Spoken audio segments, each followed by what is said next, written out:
Yay! We're here. Today's special guest, because we're talking about spooky stuff. We're going to catch up with WandaVision. It's Sara Richard. Hello. Oh, hi. Didn't expect you here. And commentator corraler Wayne. Wayne's here. Yay! He's sitting on top of his router. That's what kind of dedication he has. He's literally sitting on his router to get better reception for you guys. I'm Franco. Hi. Welcome to Catching Up with Franco. And special guest Sara Richard. Hello. Hello. Hello. How are you? I'm good. How are you? Good. We're here. We're here. Things are happening. Wayne is here. He's gonna do all the comments for us. So if there's any questions that anybody has who's watching out there, we started a little bit early because it's okay. We're here. Why not? We may run a little later. We're going to talk about WandaVision later because we're going to kick Sara off the program when we do that because she hasn't watched the WandaVision yet. Yep. Why not? I've been joining the cult of Disney streaming. Yeah. But you will. You'll be indoctrinated into the cult, and I believe you have to go through a 10-month program through It's a Small World first before you're allowed. No, you pissed me. Yeah. So you have to. I haven't seen Mandalorian yet either, so I'm behind on everything in life. Man. Right, we're gonna have to catch up on Mandalorian because we haven't talked about Mandalorian yet, right, Wayne? We haven't talked about Mandalorian at all. Oh, we can't hear Wayne. He's being silent today. No. We'll get there. We'll get there. But we're also going to kind of draw spooky stuff maybe too. But we're going to have our stuff. Look, spooky. This is Sara's desk and this is Franco's desk, and we're going to be drawing. Yeah. This is my sketch this week. I did a sketch of Venom, and Spider-Man, and I've already transferred it to paper. I transferred it to long paper. Look how long this paper is, Sara. Look, you have paper envy right now. Look how long this paper is. Oh my God, are you stealing this paper? What are you doing? I know, right? But I'm going to ink tonight also. This is deadly because I'm going to ink tonight with a brush. You're very, very brave. Brush. Actually, yeah. Oh, there he is. Wayne's here. Back. So I was saying before that Wayne is our commentator corraler. So he's gonna be up there commentating and talking about all the stuffs that people say. So if anybody out there has any questions, concerns, or if you're too scared, because Sara does get spooky with her stories. Yeah, sure. Bats will fly out of my eyeballs. And I think Wayne, this time, I think I did share my stream to public, not just privately. So. But I don't know if I did that correctly. Well, Anthony Leach says, good evening, everyone. Actually, it should be like this. Good evening. Good evening. Oh, yeah. That's right. I wish I had like a wine. I just got this to like swish around. Like. Sara's drunk already, folks. Oh, no, I'm not. I promise. So Sara is my go-to friend about all sorts of spooky stuff. Sweet. And we text each other memes constantly, but lots of spooky stuff all the time. Yeah. Because we're into the spookiness of the stuffs. Yeah, lots of spooky memes, lots of like weird Atlas Obscura stuff. I think I've been sending you a lot of that lately because you know, miss traveling. So explain to people what they don't know what Atlas Obscura is. Oh my God, it's great. So it's kind of like if you're anywhere, you go on this website and you can click find things around me and it'll find all the weirdest crap around you, like either spooky or just weird, science-y. It's just like finding these places that are strange. So like here's a cemetery that has a gravestone with a window in it. It'll tell you exactly where it is. And then you can kind of push like been there or want to go there if you want to make a whole list. So I've used it a lot, like going to conventions. I'll see what weird crap's around. Used it quite a bit when I went to Rome in the before times and kind of found all the catacombs and cool skeleton hangouts and stuff there. So okay, so I want to ask you what the weirdest thing you found on Atlas Obscura is, but before that, when I went to Rome, Yeah. It's like an old artist city, but it's also an very old city. Yeah. But when we were traveling, we were on a bus traveling, and we were going through the streets of Rome, and they had like a roadblock in the middle of the city in the street, and you had to go around because it was closed off, and only one lane, so they had to stop cars, and then only so the bus would go through. And as I looked down off the side of the bus, they had like half the city street dug up. Oh, And geez. there's layers of other things under there. Yeah. So they're like digging up like old parts of Rome and stuff like that. Like, they're looking at, they're finding other Parthenons, and Yeah. they're looking at like, finding coins and stuff like that. So that's the problem with, I just inked my the wire connected to my telephone. Because You do these are the dangers of inking with a brush. I told you, Wayne. I told you that was going to happen before we started. Yes, but you have to go old school sometimes. It's good. You're multitasking and inking. You're taking your own life into your hands. So I already have ink all over my fingers. Yay! So yeah, so I always thought that was like how do you get anything done in the city? Because I'm sure anything that you do, you're going to start digging something else up. But anyway, I think they have that problem in like London too. They're always finding like a plague pit somewhere. Like I went to London with some friends who are also equally macabre as I am, and we were trying to find as many of the plague pits as we could find. And there's like a big one in Spitalfields, and then there's a bunch kind of around. No wonder there was a plague. It was in Spitalfields. Spitalfields, it was in the name. How did they get the plague? I don't know. Pooh. I don't know what we should call it. It was cool though. It was like kind of near. What was it? Kind of near the Jack the Ripper stuff. Yeah, it was cool. Okay, so now I have two questions. All right. I want to know the weirdest thing you found on Atlas Obscura and who you thought Jack the Ripper was. Now. Oh man. So weirdest thing on Atlas Obscura that you found yeah, because you said you go on it often. So what's the weirdest thing like you've come across? You're like, oh damn. I know I'm going to think of one later that's going to be better than this, but it's like the first thing that comes to mind is like in Dublin, there's a bridge and there's a token on the bridge that says an accident happened there that never actually happened. So it says on the little token, it says like over this bridge, this guy was chased off in his cart or something, and it never actually happened. And like nobody knows why that plaque's there. So that was kind of neat. Also in Dublin, I think it was like Christchurch. And I wanted to go see a cat mummy down there because it's like they just found it in a wall, and they've just since displayed it down in their crypts. And of course, anytime I see the word crypt on anything, I'm like directly there.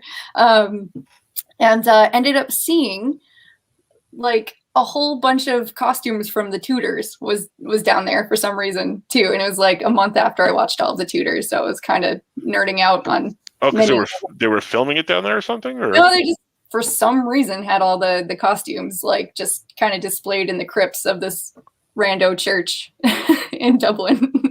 But yeah, there's that. Oh man, the Shell Grotto is kind of cool too. That's somewhere out on the coast in England, and it's like kind of this mystical underground hallways, and the whole thing is just covered in shells, and they think they had like seances and stuff down there. So by the time me and my friends got there, we only had 5 minutes, and it was one of those things where we either ran through the whole thing and just experienced it, or we just went home and were grumpy about it. So we did the whole thing in 5 minutes. So it was literally like going around going like, oh wow, that's cool. Oh shit. Oh wow, that's cool. Like trying to like right. get it in the brain, and then knowing the lady's waiting for us to leave. But it's I don't know. It was she sees seashells all the time. Oh, like, what's the deal with seashells? So that was cool. But like I said, I know I'm gonna think of something after. Lots of spooky stuff and stuff. Did you ever go to see Lovecraft's grave? No, not yet. No. I have a list of graves I need to eventually make pilgrimages to. Yeah, I actually have this picture I found. Let's see if I can pull it off the wall because it's always right above my computer. But I got this. Let's see if I can put it under here on eBay. Let me put it up. And I figured out who everybody was on here by looking at that stone and finding it on Find a Grave. And then I put it on a post somewhere on a genealogy thing, and just luckily had somebody give me the exact document I needed to figure out who everybody else was. It was pretty bananas. And you got that off where? eBay or something like that? Yeah. Why did I start talking about this? I totally forget. Did I get eBay and Atlas Obscura mixed up again? you may have. Oh my goodness. But you're talking about crypts and stuff. Oh, I do want to go see these gravestones sometimes. The pilgrimage to see gravestones. That's what it was. But these are in like Kansas on somebody's farm. And, I'll just make sure I'm good at dodging bullets when I go look for it. So, but there's that. I want to go see like Joey Ramone's grave. Would be friggin' cool. There's a bunch. Edgar Allan Poe? I think I've seen his. Maybe not. That would be cool too. Yeah. I did get to go to like Hollywood Forever a few years ago, and that was pretty weird to be like technically really close to Estelle Getty. Right. They have I think they have Dee Dee and Johnny Ramone's there, and then I think it was like right after who's the guy that played in Star Trek? He was the guy that died, the really young guy. Anton. Yes. Yep. Yeah. Begins with a Y. Anton Yelchin. Yelchin. Yeah. Yes. It was like right after he died too that I was there, and I like looked over and there's this really super fresh grave, and I was like, wow, didn't even see that. And I see the name and I was just like, oh my God. Like yikes. But I think since then they've put up like a really big memorial, and he's like right in the prime spot too. Like right by the little pool, which I guess they just cleaned out, and it looks very, very nice. Mm-hmm.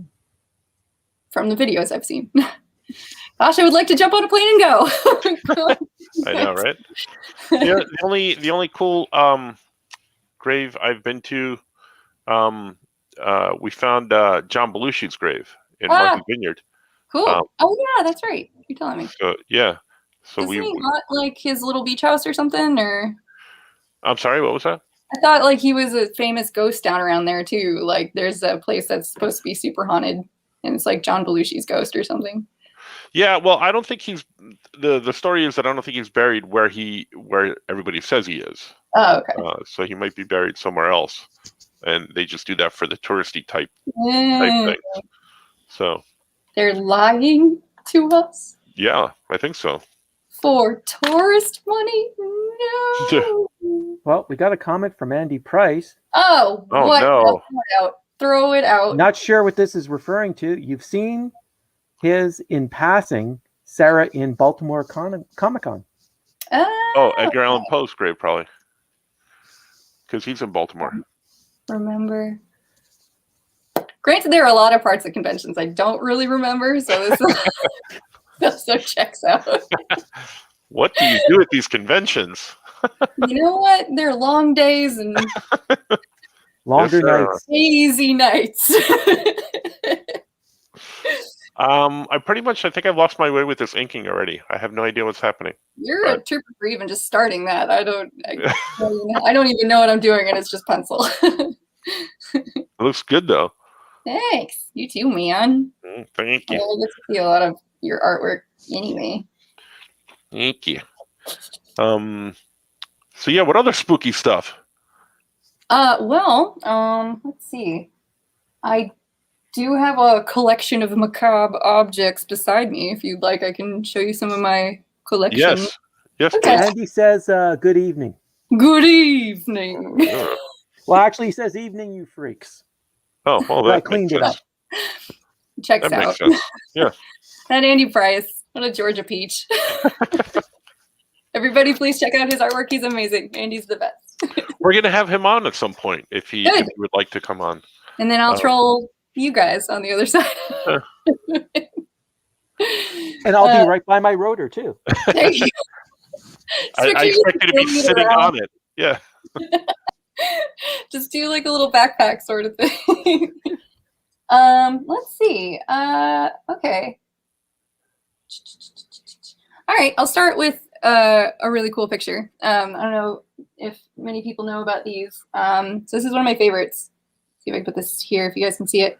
So this is, ooh, it's kind of blurry. Anyway, so this is called a hidden mother. These are really cool pictures. I like to collect these a lot. So the actual mom is underneath this blanket. Why? To hold the dang baby still. Oh. Army little bastards. Because they wanted just a picture of the baby. So they charged by the people. They charged by how many people were in a photo. So this was kind of a hack to have the mom still hold the kid still, get a good picture, get your money's worth, and still technically not be in the picture. So there's a lot of different pictures like this. A lot of them are like kind of cut off so you can only see the baby. Like I like the ones where they can see the whole mom because it's so spooky and I love it. And it's just such a neat kind of Victorian and pre-Victorian thing that they used to do. So yeah, got a couple of these guys. This one's probably my best one. So yeah. There's also I think wasn't ashamed of the kid? Huh? You sure she wasn't just ashamed of the kid and just needed to put a blanket over her head? There's one I have where you can see the kid's head and the hands on either side of the kid holding its head still. They were like, I think babies are just made out of rubber back then or something because they are like not being gentle with some of these. I think all babies are made of rubber when you're trying to take a picture of them. Yeah, yeah. But there's those post-mortem pictures as well. Yeah, because photography, you have some of those as well, or I do. I didn't know those aren't ones that I whip out all the time, though. No. Yeah, no, we don't have to show those. But those were just done because like photography wasn't prevalent, and you had someone who died young and then didn't have a picture of him. And my father has a picture of his little sister who died very, very young, and they didn't have a picture, so he has a post-mortem picture of her. So he showed me when I was little, and I was like, whoa, that's freaky. But you understand it as you get older, but when you're a kid, I'm like, yeah. And you explain to a kid, you talk to him like an adult, and you tell him exactly what it is. Yeah, yeah, they're really interesting because that is sometimes the only photo that person will ever have of them. Like, not everybody could just snap a picture of themselves. And there's really cool. There's post-mortem. There were no selfies back then. No. They're really, really interesting. And depending on, the photographer and how long they waited to get the person photographed, you get all these varying degrees of, it looks like it's sleeping, or like somebody looks like they're sleeping, or they're posed in a way where I'm on a few Facebook pages where it is just like, you think you would have insulted somebody's family if you say like, oh, this person is alive. And then you have like 20 people go like, they're dead. And like everyone's an expert. And it's just like, none of you people were there. Yeah. But it's really fascinating because you can get some of these. You don't believe in time travel, Sarah? No comment. Can't blow my cover. Where do you think I get these? But I just got one the other day of like I think a young woman. I have one that's on like glass that I got at New York Comic Con from like the Obscura guys. It's really cool, and it's a guy just like on a couch with a book. It looks like he's sleeping, but like there's definitely things that you can tell post-mortem wise, like rigor mortis and just the way hands are, that you're like, that dude is definitely dead. Wow. A lot of times on eBay, if you're just starting to get into this stuff, you'll get scammed on people saying like, oh, totally dead kid, and it's like absolutely alive. It's just one of those things where it's a way for some people to hike up a price and trick people. Yeah, it's really fascinating though. It's really cool. Like I really like those photos because they definitely come from a place of love. And they are, in our eyes, spooky because we don't do that anymore. But it really wasn't that long ago that it was happening. So so I don't think they're spooky. I like with all the funerary stuff I have. Yeah, I like that it's spooky, but like more so, it's just everything made is just something like made out of love. Right. So now, how did you get into all this stuff? Well, Where did it start for you? Yeah, I don't know. I was always kind of a spooky kid. Anytime, like, in school, they're like, oh, we're going to talk about this funeral thing or these spooky dead stuffs or graveyard. I was just like, my attention is being held for more than 5 minutes. Tell me more, please. And I don't know. I just love horror movies and cemeteries and just like I said before, like all the funerary stuff I collect. It's, that it's very special items that something like really speaks to me. I like to think that I'm keeping it safe, I guess. So there'll be a few things on eBay where I'll see it and it's just like one of these guys, maybe. These are funerary cards. They used to give these out. These are 2 kids right here. So I got them. I brought these 2 because you could see like white or black, but I actually modeled my new business card after these kind right here. It's just it's so classy and so pretty, and these were given out, I think, at the funeral to be, mementos afterwards. Right. And it's just such an interesting bit of art that was, done and 100% made out of love, So I have like 30 of these things now. There's just so many different designs, and it's really interesting. Just the little epitaphs and poems and everything. Yeah. And, like the design work around this, it's so pretty. Yeah. And some of these people I can look up too. Like I do a lot of find a grave research and kind of look into as many of the people that I collect as I can. Like this one right here, it's another thing I collect too is a coffin plate, and this is a big one. But so these guys here, I looked her up and I tried to do as much research as I could, but only got so far as to find where her dad's grave is. I have like a photo request out to find her grave. And then I kind of found her house in New Jersey. But it's, it's just like kind of internet sleuthing. And, you don't always find all the info on everybody because some records just aren't very good. But yeah, I don't know. There's something about this one. I saw it online and I just, I for some reason, I just needed to hold on to it, So these are an example of the most like expensive ones you can get. So it's like pretty heavy metal. They would tack this to they would tack it to the casket, but it would be kept after. They wouldn't bury these people. Yeah. So this would be another kind of memento thing.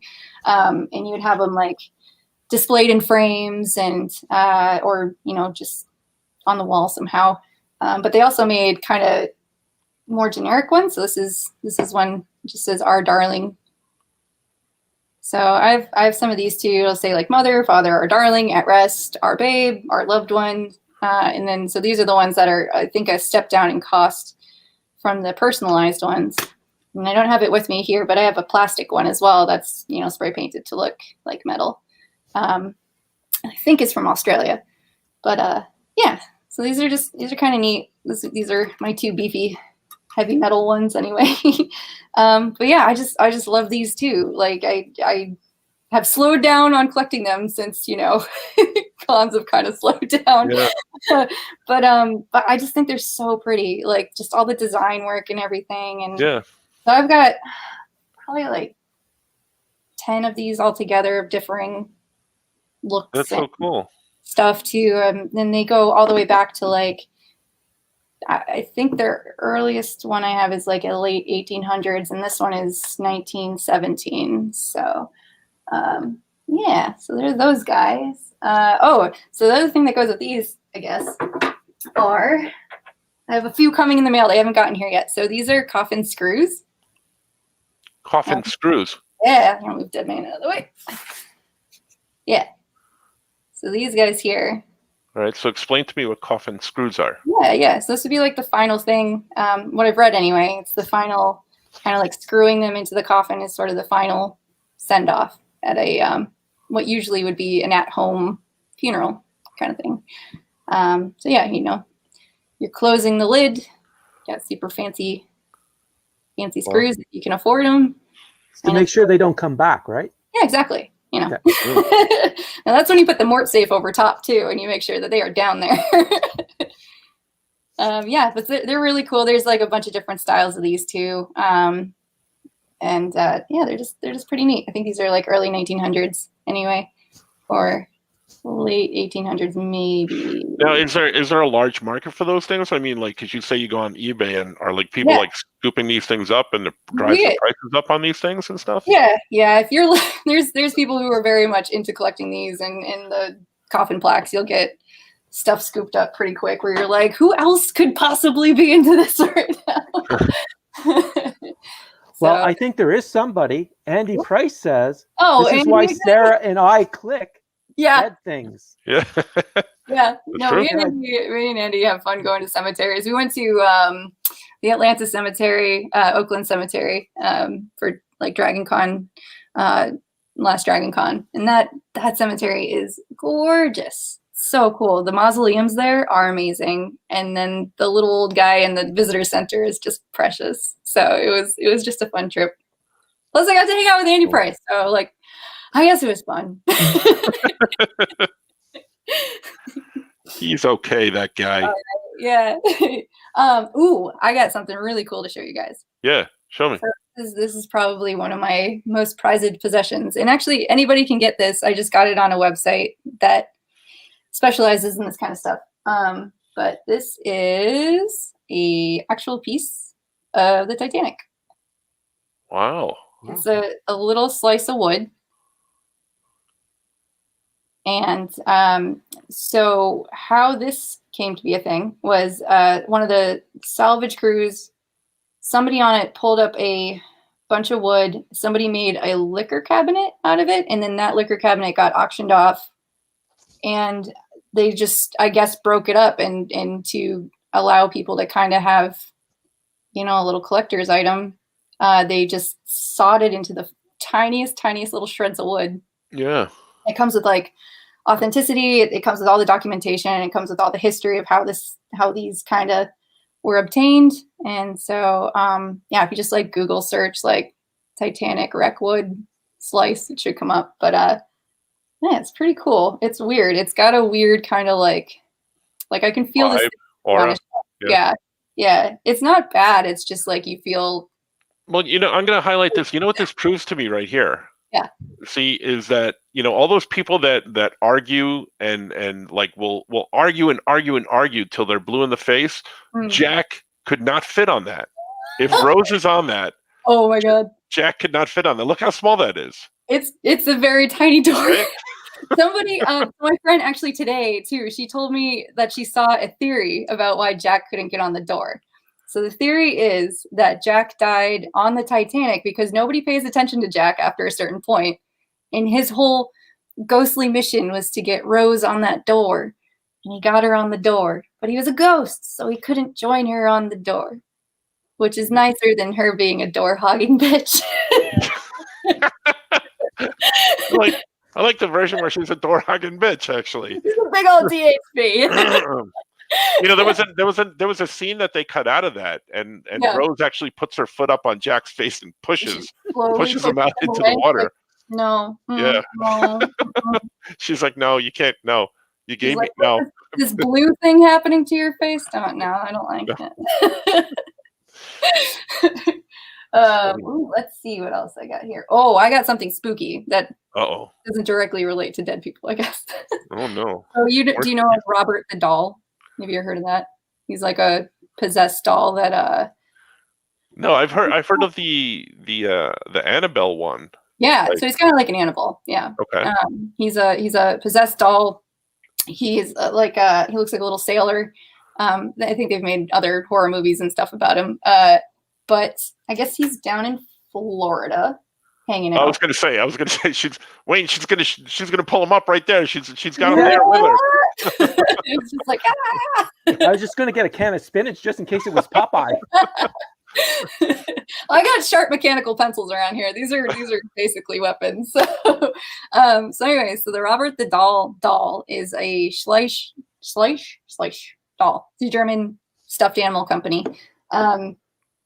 So I guess he's so big because he was like a display doll. So on another internet late night eBay searching. You really need to get some sleep, girl. That's all I'm saying. You mean a dark web search? Oh my gosh. So this is in one of these old cases. It's really, really cool. And it looks like two kids, right? Two kids hanging out. Oh no, one of them's not real. Yep. So this is the same type of doll, as close as I can tell, that Robert the Doll is. And I tried contacting the company in Germany to ask him about this. I haven't heard back.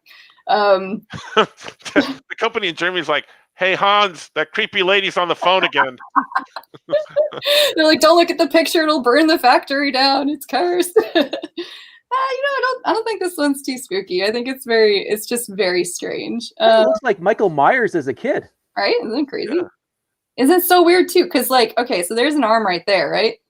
Mm-hmm. And there's the doll's arm. So this little girl's either got her arm up weird on him, or it's wrapped around, or I don't know what's going on. There's someone else cut out of the picture on the other side, maybe? Possibly, yeah. I haven't popped this guy open because sometimes I was going to say, if you pop it open and you unfold the picture, and oh no, don't do it live here. No.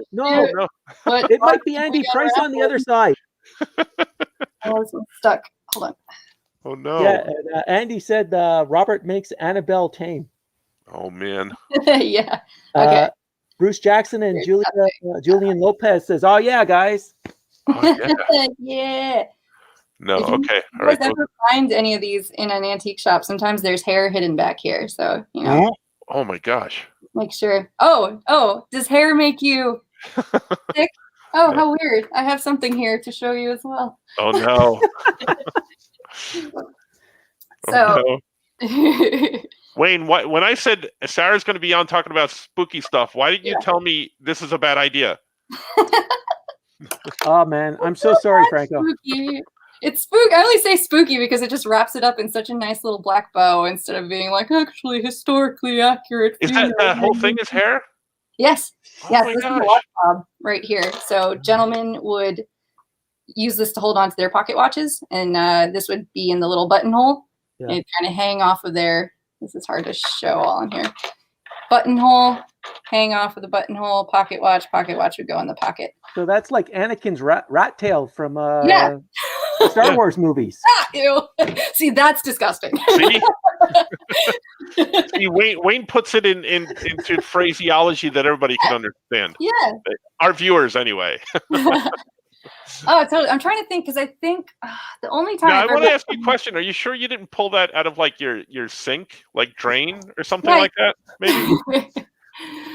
I mean, can't disclose. I mean, don't you like the beautiful hair work that I've done with my drain findings? If this was according to Andy Price, it is Sarah's hair from her drain. Oh no! Yeah, I chopped all my hair off, and I. Oh no! This is what happened. But so these are really cool. It's all hair. It's they're not always death related. Sometimes they just gave these to friends and stuff. So you can find a hair piece that does have specific things on it that will say in memory of, and usually that's more of a mourning piece. And this might just be some guy's lady's hair, and she's like, "Here you go, sweetie," and he's like, "Thanks." So yeah, oh, man. I imagine that whole interaction went. Yeah, I have a few hair pieces. Just to get a quick comment in from Julian Lopez, Franco, you could be the guy. Shaggy being afraid of Sarah's horror collection. Yeah, goes. Yeah. That's how every time we'll see each other, it's like, "Oh, creepy lady." I love it. Oh man. Yeah, it's fun stuff. Oh, okay. I got something cool. It's not creepy, really. It can't be cooler than the hair from your drain. Yeah. Well, it's sentient. I mean, the hair only comes alive after midnight. So unfortunately, we're recording too early for it to do anything, but it will literally inchworm off the table. Now, this is a serious question. This is a serious question, not to play on jokes or anything. But you like all this spooky stuff and paraphernalia, for lack of a better word, and you have it in your domicile where you live. Yeah. Aren't you ever scared of in the wee hours of the night or something, one of these objects being haunted or have some sort of power or something within them, or that doesn't really get to you? Sometimes it does. Like sometimes, like I'm still jumpy. I still get scared by stuff, and like certain times I'll kind of get up in my own head and be wondering what that noise was. But I do sleep 5 minutes or 5 feet away from an embalming table, so it's not that scary. So basically, what you're saying is if you're going to go in the middle of the night, you don't have to go far. Yeah. It's all there. Yeah. I mean, it's child size. I'm kind of short, so I guess I would fit on it, but it's very rickety. Yeah, no, anything I get, I just kind of like just love it, and just hope that it won't kill me in the night, I guess. Although there was one coffin plate I got where somebody did say in the description, I want this out of my house, and that did kind of freak me out for a little bit, so I put it in a very nice spot, and everything's been fine. So I don't think it was loved enough, but now it's appreciated. So because also not to get off topic, but we've had conversations before, but you've been on haunted ships and stuff like that too. Yeah. Oh yeah. Uh-huh. Yeah. Were you on the Queen Mary? Oh my God. That's like my Disneyland.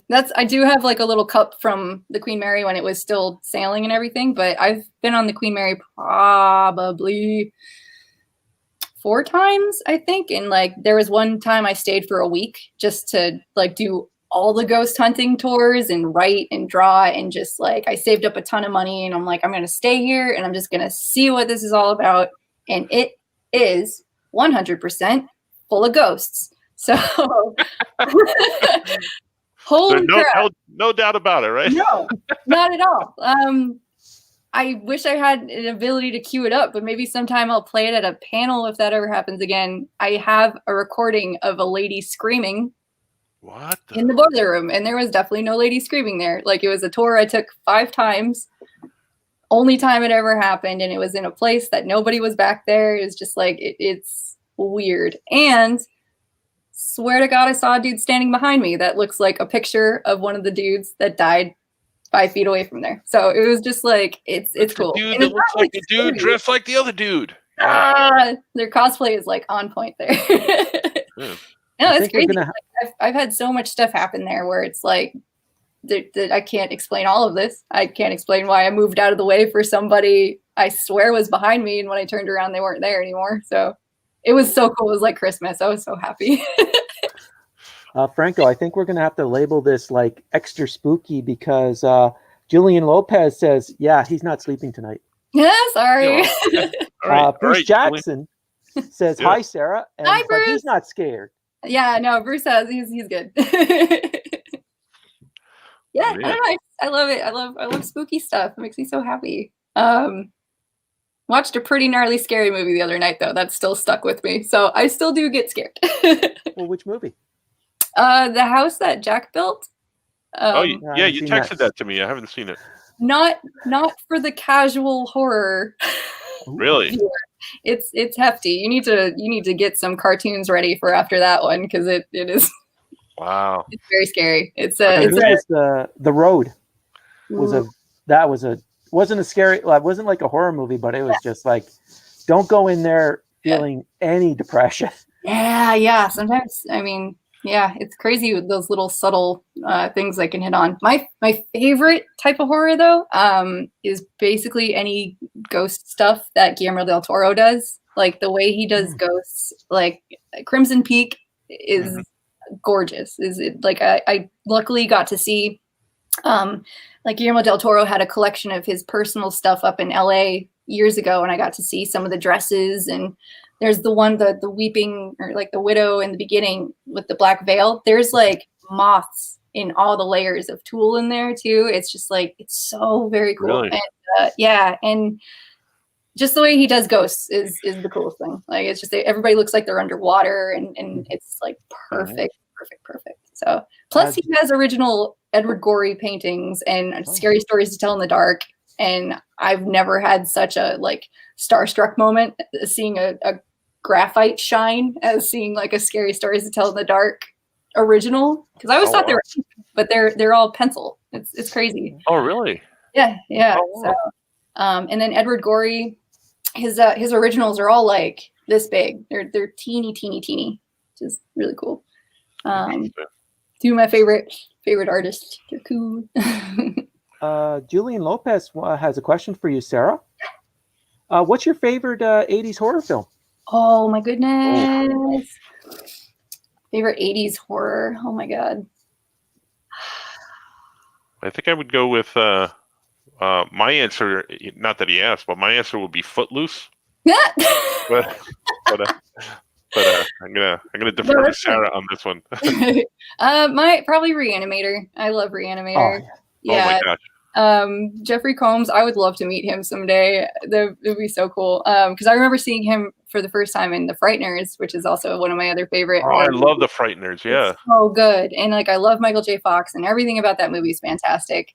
And I watched it at a very young age. And I didn't understand what the old prospector was doing to the mummy. And that was a weird conversation I had with my parents. So, but where was I going? Oh yeah, so Jeffrey Combs is in that. And me and my boyfriend watched this thing called Dead Meat. It's like Dead Meat Podcast, Dead Meat. It's James A. Janice, this guy who goes over all the kills in each horror movie. And he was doing all these Reanimator movies. And yeah, it was really cool. I'm like, oh my God, that's the guy from The Frighteners. And then I watched all the Reanimator movies and just kind of fell in love. And I don't know what it is about it. It's just, I love him so much. And I love like just how ridiculous it is. Plus, Jeffrey's a nice guy. Yeah, really? I've met him a few times. I love that. I love hearing people are cool.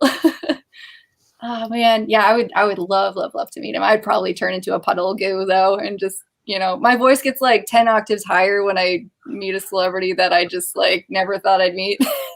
I met David Tennant and I was like, oh, Mr. Tennant, it's really nice to meet you. And there's like a dog barking out in the background. That's awesome. Very nice. He was very nice though. He seems like a super sweet guy. Like every interview I see with him, like he just looks like he's having fun. Like he gets it. Yeah. I love it. Yeah. And he does a lot of like real dark shit too. Like he did I haven't seen it yet, but he plays Dennis Nielsen in a show called Des, and it's like a British serial killer who was like, I mean, they're all bad, but this was like Dennis Nielsen was real bad. And he looks exactly like him. He's like Scottish too. Like Dennis Nielsen was Scottish, so it all works out. I need to watch it because like the trailer just looked great. And I mean, him and Jessica Jones too, being basically as a purple like, man. Yeah, evil doctor. Yeah, no, he was great in that. I really liked him and Jessica Jones. Yeah. Yeah. And like the 10th Doctor is my favorite. Like I've got Alonzi tattooed on my wrist. Like it's my favorite. So. Jason Canetti says Franco, nothing is better than Gymkata. Gymkata. Yes. Julian Lopez says Fright Night is top on his list. Oh, Fright Night's great too. And Bruce has another question for you, Sarah. Sure. It's not a scary one, but which studio has great cartoons? He's seriously into Warner Brothers. But what type do you like? Warner Brothers, Disney, or both? Or any other? Oh, I love both of those a lot, for sure. Marvin the Martian was like my favorite character when I was a kid. But I have, like Studio Ghibli, Studio Bones. Let's see. Yeah, especially Studio Bones. I forgot. I've been meaning to rewatch Cowboy Bebop for the longest time, and like I think Wolf's Rain and Samurai Champloo. Do you have Apple TV? No. Okay. No. No, I was going to ask because I know not everybody does. If you ever do get it, if you ever get a free sampling, the first thing you should do is binge Ted Lasso, which I love, which we did talk about. That. Yeah. It's just such a good show. But the other thing they have on there is Wolf Walkers, which is the cartoon. It was done by the same people that I believe that did The Secret of Kells. Yes. Mm-hmm. I've been meaning to see that too. The Secret of Kells. Oh my gosh, that was so pretty. That was like a pretty influential movie too. I used a lot of inspiration from that for like Ghost the Owl too. Weird how that all comes back around. Ghost the Owl. Who'd you do that with him? Huh? Just some guy named Franco. I guess it's just a little book we did. Yeah, but the Wolf Walkers is just gorgeous to look at, and I love it's so stylized, and I love when things are so stylized. That they kind of have their own character to it, and I just love it. So if you ever get the chance, you should definitely Wait for a couple more seasons of Ted Lasso and then get a free subscription and binge all of it if you don't want to spend the money. But Excellent. definitely. But if we're going to go back to cartoons, and I always tell people this, I say this all the time. People ask me who my favorite actor is, and I always tell them it's Bugs Bunny. Yeah. Because I just love Bugs Bunny, and he could play every character. He's a cartoon character, but he could play every character. Man, woman, comedy. He could do serious. Yeah. Have you seen the they interviewed the the guy who's the new Bugs Bunny voice? I guess they're going to be redoing a bunch of Looney Tunes stuff, and I think he's like Filipino Canadian. I think the whole thing was. But it's so weird to see that voice come out of a person, because obviously, yes, it does. Right. You know it does. And then it happens, and you're like, what? Yeah. Not compute. Mel Blanc was just a genius, though. Yeah. Just a genius, yeah. Oh, it's bananas. I love like impressions. Anytime like a comedian's like, I'm gonna do some impressions, I'm just 100% for it. D. Brad was wondering, have you guys seen the animated show Primal? No. It's prehistoric. It's Oh yes, no, I have. No, I thought he was talking about something else. That's the Gendy Tartakovsky. Yes. Primal is amazing. Oh, it's like Samurai Jack. Ooh, Yeah, I have to watch all way. because I've seen Samurai Jack. Like I've seen it here and there. I've never seen it all the way through, and I've been meaning to just binge, and I'm a slow binger. So right now I'm working my way through Star Wars. Yeah, I'm working my way through Star Wars Clone Wars. And when I get done with that, then I want to move over to Samurai Jack. But definitely watch Primal, and Primal is something you have to watch because there's like not a lot of dialogue. Okay. So you definitely have to watch it. Yeah. Awesome. Yeah, I'll mark that down because I definitely want to check that out. And Matt Alley agrees with you, Franco. Dez is a must watch. Cool. Oh, yeah. Oh. Yeah, Matt Alley's good people. I like that guy. Figure out where to watch that because I think it's on like a crazy British channel that you need to like have some subscription somewhere to see it, or maybe Prime just has it because that's how I watched. Also, if you're into kind of like crazy historical dramas, like what's it called? The Nick.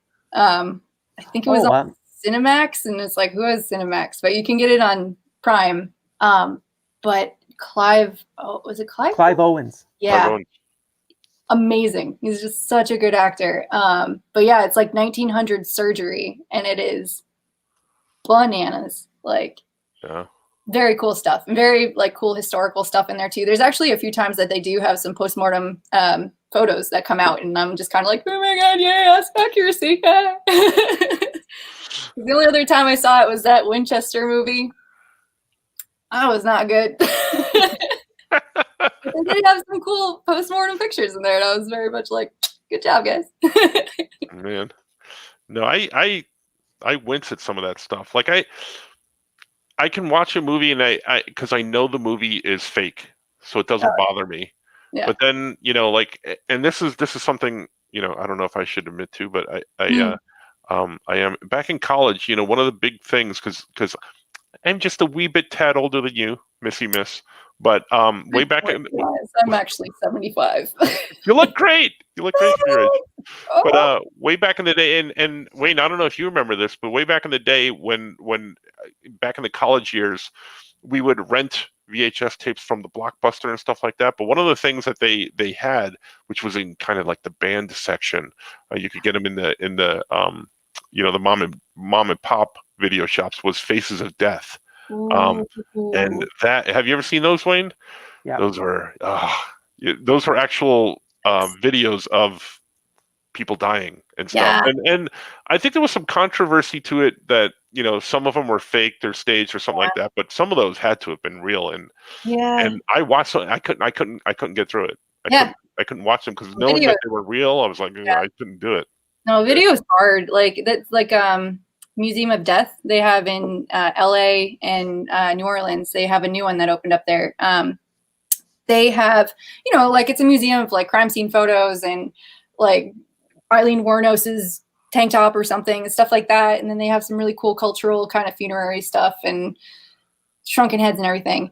But then in the back, they have the video room, and that like I can't do it. I go in, I peek in, and I'm like, I'm all set. I don't no. Yeah. I mean, like, I don't mind a crime scene picture. All that pictures are fine. I can't do videos. It's just like I feel too voyeuristic, even though like a photo is still voyeurism. But I don't know. Yeah. It really hits a little bit too much, right? Yeah, it's too much. Yeah. I couldn't do it. Yeah. It's an interesting psychological thing. Yeah. Yeah, Jason Giaccone said Faces of Death had pieces from international horror films in it. Oh, shoot. Oh. Well, Jason would know. He's going to be on the program next week, actually, Jason. And he's a big, huge horror buff, and it's Jason Giaconetti. Yeah, he's my buddy. He'll be on next week with us. All right. But he would know that stuff. Horror Yeah. movie questions and stuff. Yeah. Oh, you know what's a really good horror movie? If you guys haven't seen it, this is probably my favorite, and everybody's probably sick of me like talking about it. But As Above, So Below on Netflix. Seen it. Oh, I've heard of that.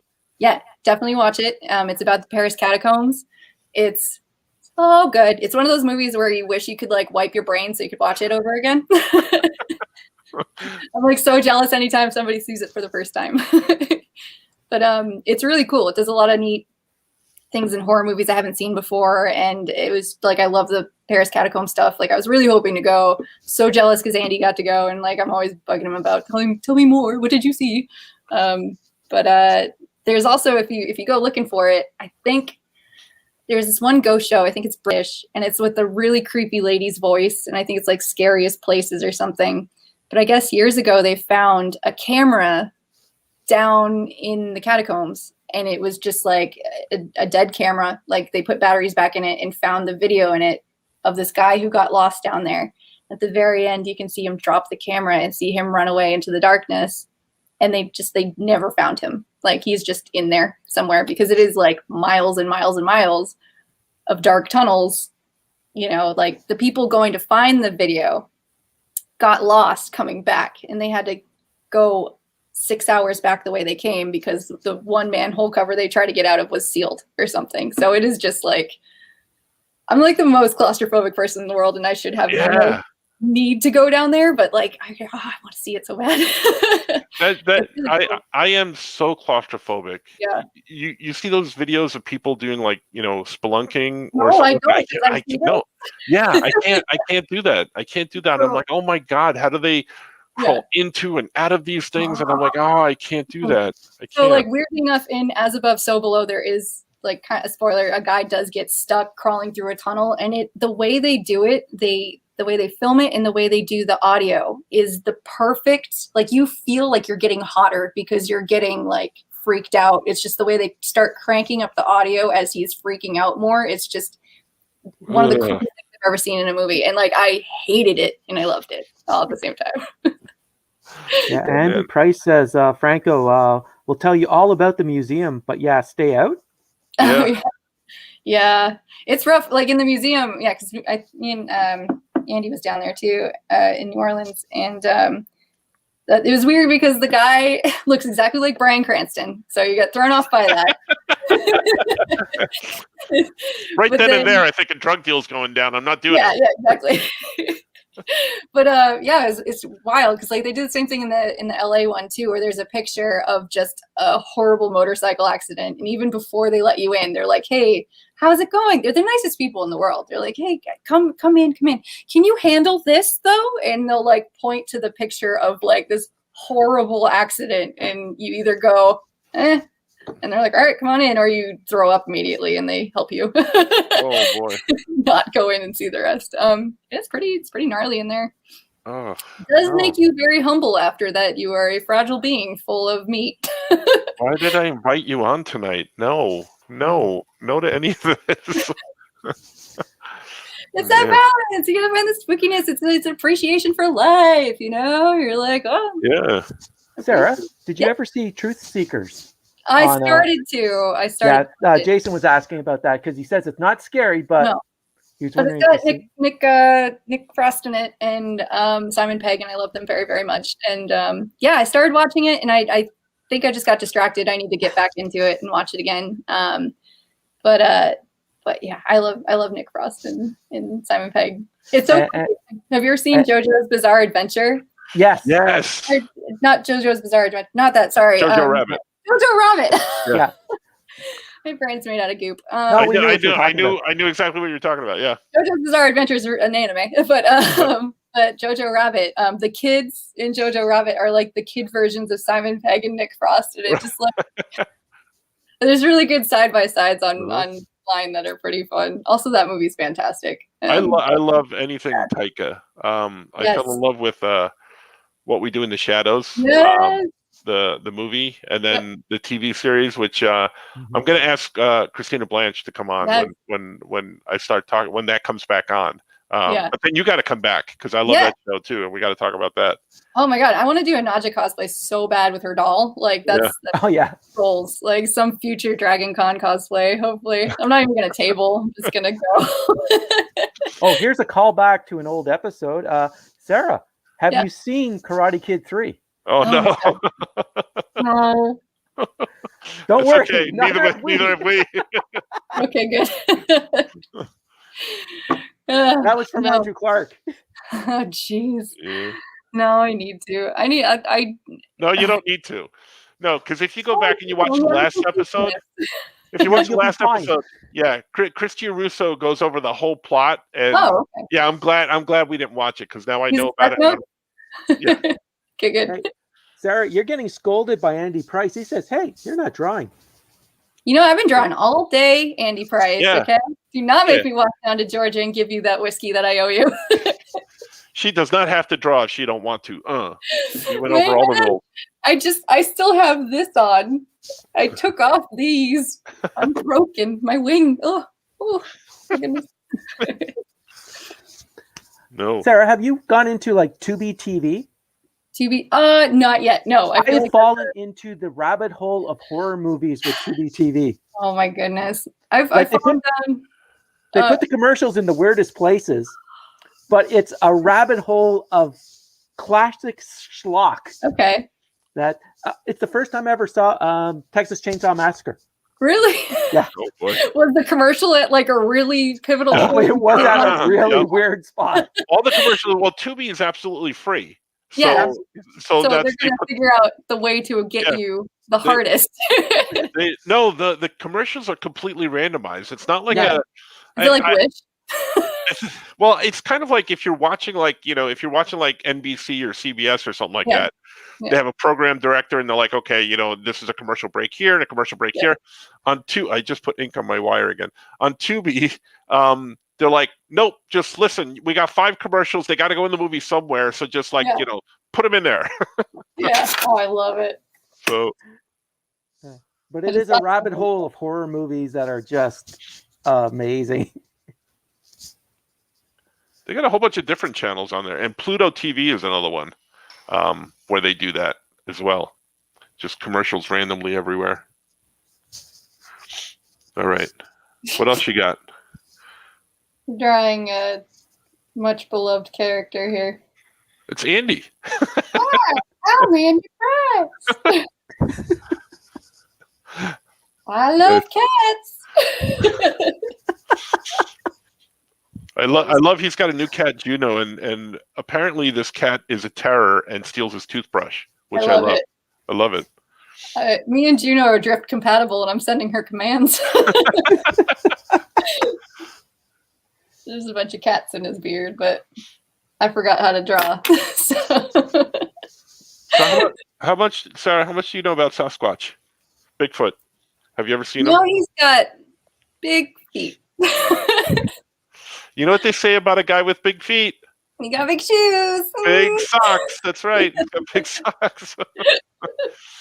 But there's a lawmaker in Oklahoma who just made or introduced a bill to make Bigfoot season. Now I don't know if it's hunting season where you try and capture him, or where you can try and photograph him or something like that. But why would you want to kill him or capture him?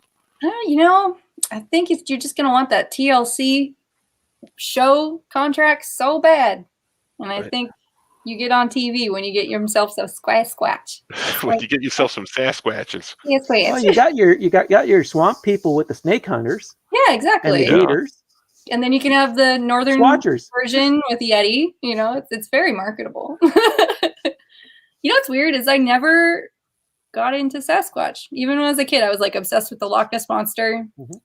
I just never got into like any of the Sasquatch stuff. Well, why one and not the other?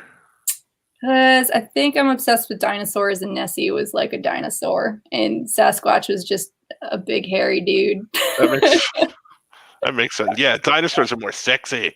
They're cool, man. Yeah, I used to have arguments with my 6th grade teacher about the existence of the Loch Ness Monster. Like, I had all the books, and I'd be like, look at this, it's a flipper. And he's like, it's an air bubble. And I'd be like, you're an idiot. Sarah failed that class. I did feel science, though. I did. Weirdly enough, it was home ec. No, I definitely almost sawed off my finger in shop. So I guess that's one thing. I did all right. Now, shop teachers, scariest of all teachers, am I right? Yes. Yeah. Or not in your case. No, mine just never really gave a crap. Like, I never had a shop teacher that like cared. Sounds really sad now. I did have a really good metal sculpture teacher though, which was like TIG welding and stuff. He was cool. I made a really neat metal bat that's still in my parents' house. It's hanging in a tree. It's very sharp. It's hanging in a tree. Oh, a bat, like. Oh yeah. No, not a bat. A bat. Gotta stick with the spooky. That's right. I was gonna. Yeah, very off-brand. I don't know what I was. I know thinking, it's weird. right? I did make a lizard out of a snowmobile sled. One of the skis, though. That was kind of fun. You made a lizard out of that? Yeah, it was kind of like a lizard-shaped ski, and I just kind of welded legs onto it, and that's since disappeared. I don't know where that went. Probably the dump. Oh, man. Brad thinks band teachers are the scariest. Band teacher? I never did band, Really? so I had a weird music teacher when we had like generic like music class. Like, I had a guitar teacher who would walk around with his guitar on his back and he'd swing around and he clocked a kid in the head once. That was friggin' hilarious. No. Yeah. Yeah, no, for me, it had to be shop teacher because in middle school, it was an older dude. And he would wear a lab coat and he would, like, one eye would be squinty and he was bald. Yeah. What are you doing? You know, type thing. And it was like, you know, his gravelly voice would make you poop your pants, you know, and he didn't have to say anything. So. Oh, man. Just sniffing the glue, sir. Just sniffing the glue. Oh, man, so good. I had a chemistry teacher who was the literal devil, but I did see her put out a chemical fire with her hand. So that was really intense. Wow. She was horrible. I had my art teacher write me a note that said I had to work on my art, so I had to only take half a semester with the horrible teacher. Yeah, art teachers are the worst, aren't they? Yeah, there's no. I love my art teachers. I don't know any good art teacher. Me either, especially the ones over here. It would be cool to have you as a teacher. I like I've had some pretty lame art teachers, but like you'd be a cool art teacher, Franco. So funny. One of my students was texting me the other day for some advice, and he wrote something like you're the best art teacher I've ever had, and I really mean that. And my response was, well, you obviously haven't had many art teachers. That's my response. But then what was really nice about that is that I had a whole bunch of old students message me or actually write on the post about how nice I was as a teacher, and I'm like, I can't see that. I can't see me being nice. Oh man, you're intimidating. I think you'd be an intimidating. That's what my wife says. My wife says that I can be, but I like to think I'm fun. Yeah, but you get the most. Like in my experience, anyways, I've gotten the most out of the teachers that I was batshit scared of in the beginning, and then you like. Put effort into anything, and then they go, oh, you're not a shithead kid. Let me teach you things that you will carry on with the rest of your life. Like, oh my God, my 3D illustration teacher, I went to Columbus College of Art and Design in Ohio, and Mr. Hazelrig was the coolest teacher. He is the one that like got me kind of hooked up with a job with Hasbro, and so cool. And oh my God, there's some stories. I don't know. just fast forwarding, and I'm like, I probably should not tell that one. The live stream. Come on, we're here for scary stories. No, Oh no! He was so cool. He was definitely a teacher though, where like I saw him take students' projects who literally they just did it the night before, and you could tell, and he would just turn it over and just throw it in the trash. But if you like gave a crap, oh my god, he was the best teacher I ever had. It was so cool. Yeah, you're really cool, dude. And I've done some extreme things over the years, and I don't do them much anymore, but mainly because I think I'm slowly running out of steam. But why are so many rules? I would literally like, in teaching kids how to draw, the main thing as an artist, this, the main thing you want them to do is visualize, see what they're drawing, because a lot of times they draw with their brain, not with their eyes, and you do need brain power, but you need to that. Yeah, you need to see what you're drawing, and like I would tell them, like, you can't look down and like we do contour drawings, and I hate contour drawings. Everybody hates contour drawings. Yeah, they suck. but they're a necessary evil because they make you look at the thing and that you're drawing, and I would tell them, like, there's no erasing. I would make them draw in ballpoint pen, and if they didn't have pen and they had pencil, I threatened to rip the eraser out of their pencils all the time. So I would do mean stuff like that all the time. You know what I've got a really good lesson from Jimmy Palmiotti one time at a convention. It was like when my tendonitis crap was like really going pretty gnarly, and I remember he told me, he's like, don't strangle your pencil. And I was drawing, and he walked by the table, and he's like, hey. And like every time I start like holding the pencil too tight, I just hear a little Jimmy just like, let's call him up and tell him that. Yeah, I miss them so much. Holy crap. The next time you're here, I got to show you. He inked one of the covers that I did for way back when. Actually, I have it here. I don't think I've actually showed it to anybody. Would you like a world premiere? I think I'm gonna. Oh. So way back in the day, I used to do. I think they're here. Let's see. Yes. Way back in the day, I did a book for myself. It was called Flesh and Blood. It was a vampire book. Oh my god! Wait, did you give me some of these? Did I give you these? You might have. I think I might have. Oh yeah. And I have. Let's see. He did it. He inked a piece that I was going to use, and then I never used it. And so I did these books. Here's my book. My book called Flesh and Blood. Yes. Flesh and Blood. Yes! So I did this way back in the day, and then I did a cover for a book, and I asked Jimmy if he would ink it, and he said yes. So he did. So this is my pencils. Oh, I love it. And Jimmy Palmiotti's inks. That's so awesome. I love when cool people come together and make a thing. That's great. He's cool. So yeah, this is a book that was never released, and I have this, I think, somewhere. I don't know where it is. Yeah.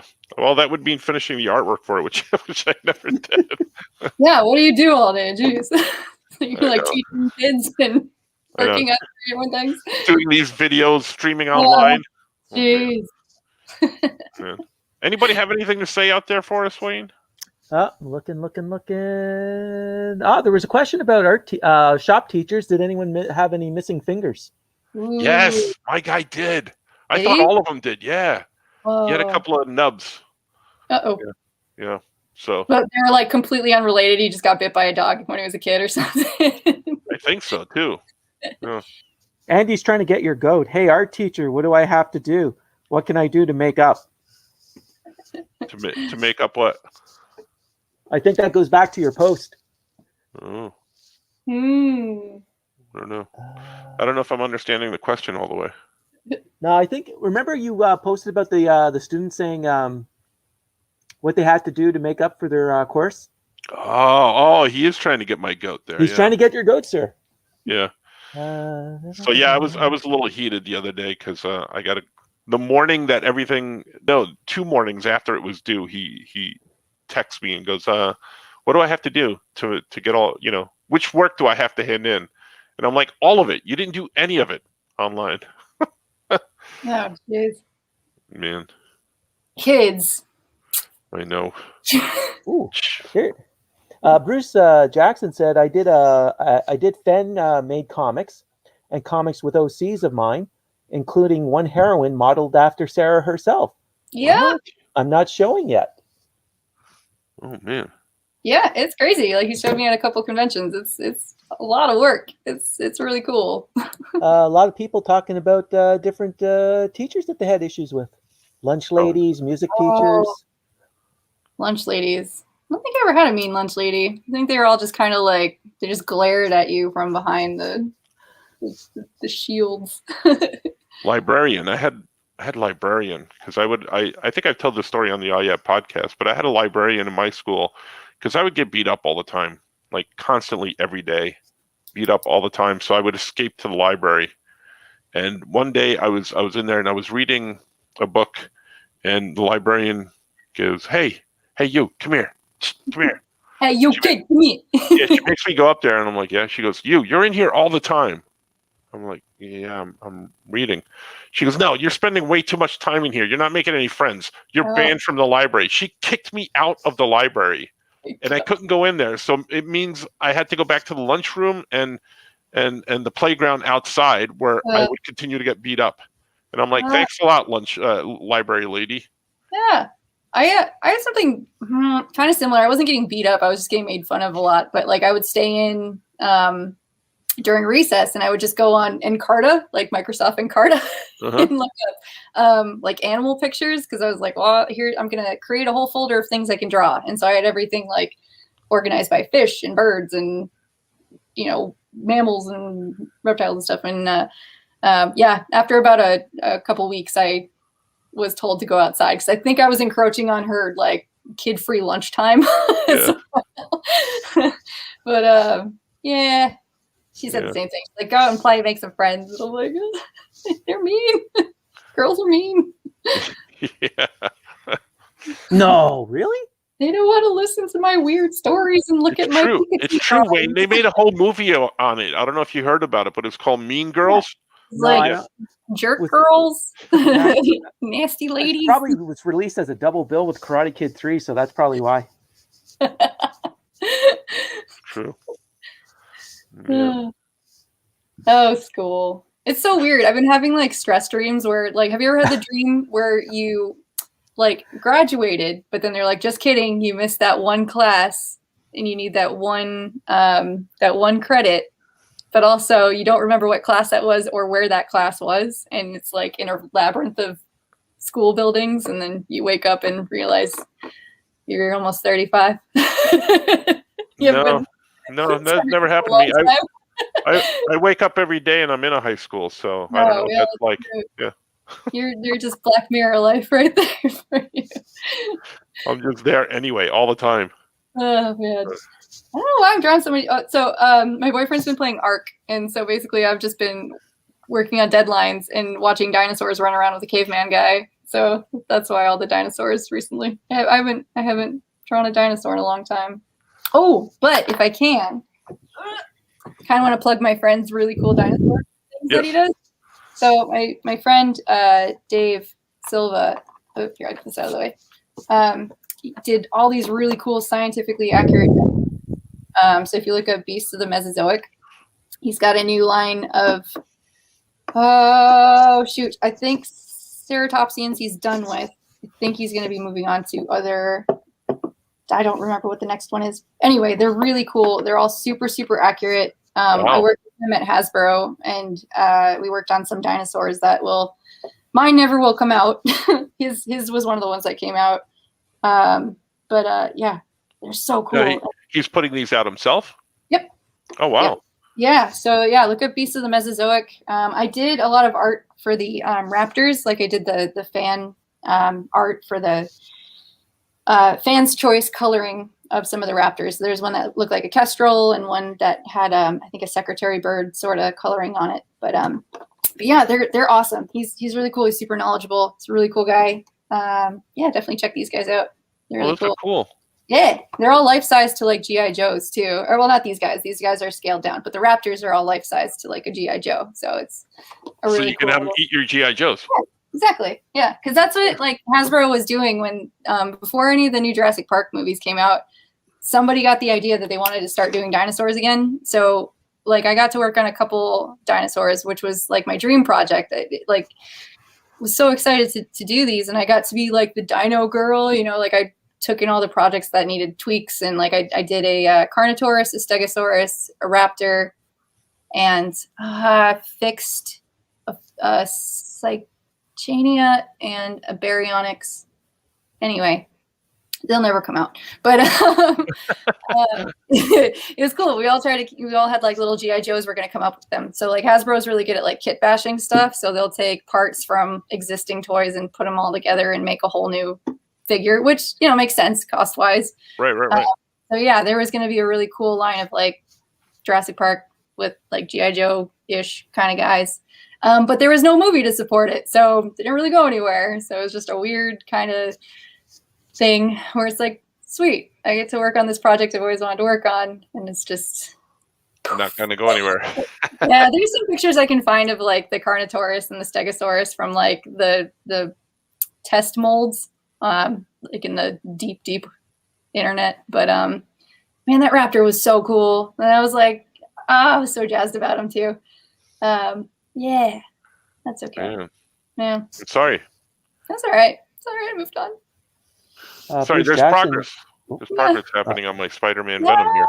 Go ahead, Wayne. I cut you off. I'm sorry. Oh, yeah, no problem. Bruce is continuing the Sarah conversation, and I thought it'd be cool if Sarah had powers like Zatanna, Sabrina the Teenage Witch, with a super strength of Wonder Woman, Carol Danvers, Captain Marvel, and Supergirl. She's already got all those. Yeah. I just keep it low key. I don't want to, you know. Don't want to brag that I can lift a VW bus, but you know, whatever. No, that'd be rad. That's cool, like necromancy. What else you got spooky wise for us? What I got spooky wise? Oh, funny you should ask. I know I've got two things. How much time you got? Because I've got a whole apartment full of spooky stuff. we got a little bit of time. We're going to talk about WandaVision in about maybe 15 minutes or so. So yeah, tell us what you got. Okay. I'll do another like cool historical weird thing, I guess. Oh, I like historical weird things. Yeah. So here's a engraving illustration of so blurry. Sorry. Oh, that's kind of cool. Yeah. So this like is No, go ahead. What does it tell me? Yeah. This is the Paris morgue. Oh my gosh. Yeah. So this would be something people would do on a Sunday. They'd go out, they'd have a brunch, and then they would go to the morgue and see who got pulled out of the river. Sorry, I shouldn't laugh, but it's so strange, but so interesting. Yeah, well, there was no binging back then. Yeah, there's no Netflix. No, this is just what they did. But you know, it served a purpose too, in case somebody could recognize somebody and help solve an unidentified person. So they would have people here in their finest, just kind of milling around, and then there would be glass, and this would all be refrigerated back here, and they would have everybody that they found laid out with all their clothes up here. And I've seen a few different engravings. So this is just this view of it. I think there's another wall, or at least another arrangement of it. But yeah, it's really interesting. I think this is like 1800s maybe postcard. But yeah, really fascinating. So it's not there anymore. They tore it down a long time ago. But it's, I think, kind of around where Notre Dame is, or it was anyway. It was right on the Seine. And a really cool little fact too is one of the people they did find, one of the bodies they pulled out, was this young woman, and they made a death mask of her, which, you know, you just put plaster on somebody's face, like you can see, like Abe Lincoln has one. They have them a lot in museums and stuff. But they made a death mask of this one woman they pulled out because the guy was like, she looks like she's smiling, like super at peace and everything. And that face is actually what they used for CPR Annie, the Resuscit Annie. So her face. Oh, really? Yeah. So her face is the most kissed face in the world because she's the resuscitation face. Wow. So It's Resuscitate Annie, right? Or is it like some weird play on words like that? Yeah, I guess. So Wow. yeah, so that all stems back to the Paris morgue, which is kind of wacky. Freaky. Yeah. Holy crap. Yeah. Wayne, did you know that? I didn't know that, Wayne. I did not know that. And you'll probably never need to know it for anything ever. The more you know. Exactly. Yeah. Yeah, but now I'm going to be on the game show, and then they're going to say, "What's the most kissed face in the world?" And I'm going to say, "Sarah." No, wait, no, Annie. Andy is a little smooching booth that he sets up at conventions. Yeah, it's pretty. That's it's pretty cool. Neat. Yeah. See, I love like stuff like that. Like hey, little, Franco. yeah. If you can. Oh, yep. Yeah. Yep. Let's go. Yep. Oh wow. So yeah, the resuscitation doll. They just made a copy of that face, which is a drowning victim from Paris in the early 1900s, late 1800s. I don't remember exactly, but yeah. That's weird. Yeah. I love little things like that and how like the evolution of things and how they come to happen, and totally. Like I'm so fascinated with I was watching a documentary on the serial killer, the Night Stalker, the other day. Yeah, I still need to see that one, but and it just I mean, like horrible things that this person did, but why the thought process? Why, what led him to do the things? Why is he thinking of this? Why did he do this? Why did he do that the next day? And all that stuff just fascinates me. And I don't know that it fascinates anybody else, but I think so. No, I mean, that's I think same thing whenever I watch kind of like a true crime thing or any of those serial killer things. It's like it's a really interesting psychological sort of. Back in the day, I was also fascinated. Like it's really fascinating, and yeah.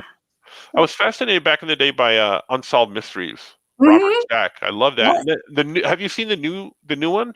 No, I need to. I saw it didn't have Robert Stack. Obviously, because he's dead.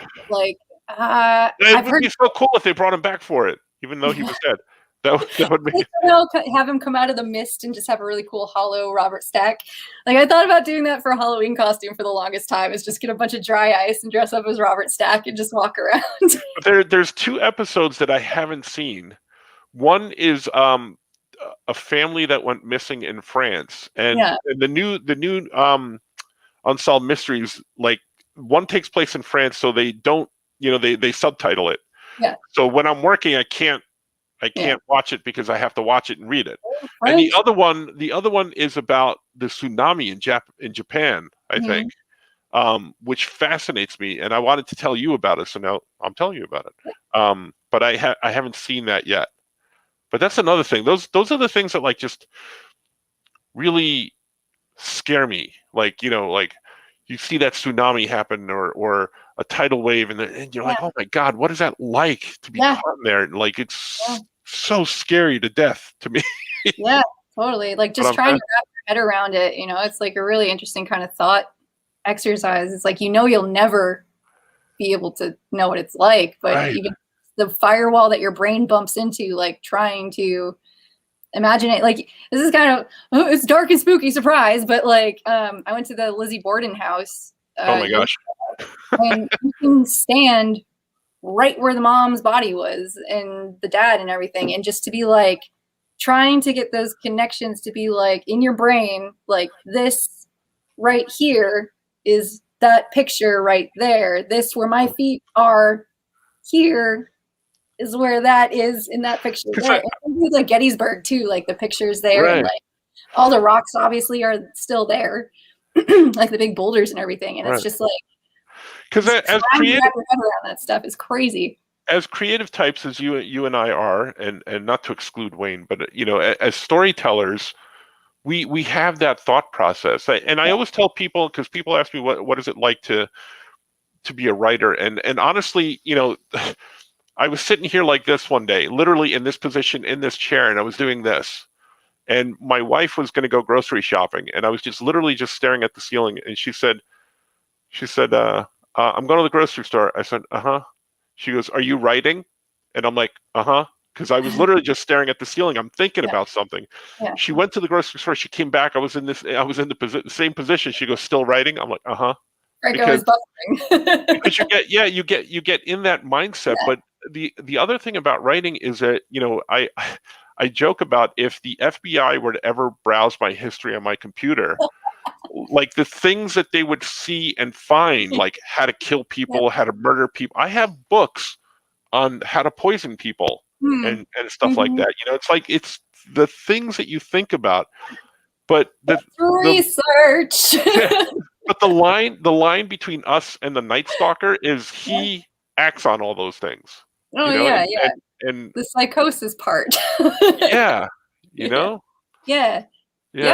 It's fascinating too. Like you get some serial killers too that had that head trauma when they're a kid, and that is what sets them off too. So it's like brain is a mystery. Like you bump something the wrong way and it just like kinks it off a little bit, and then you murder a lot of people.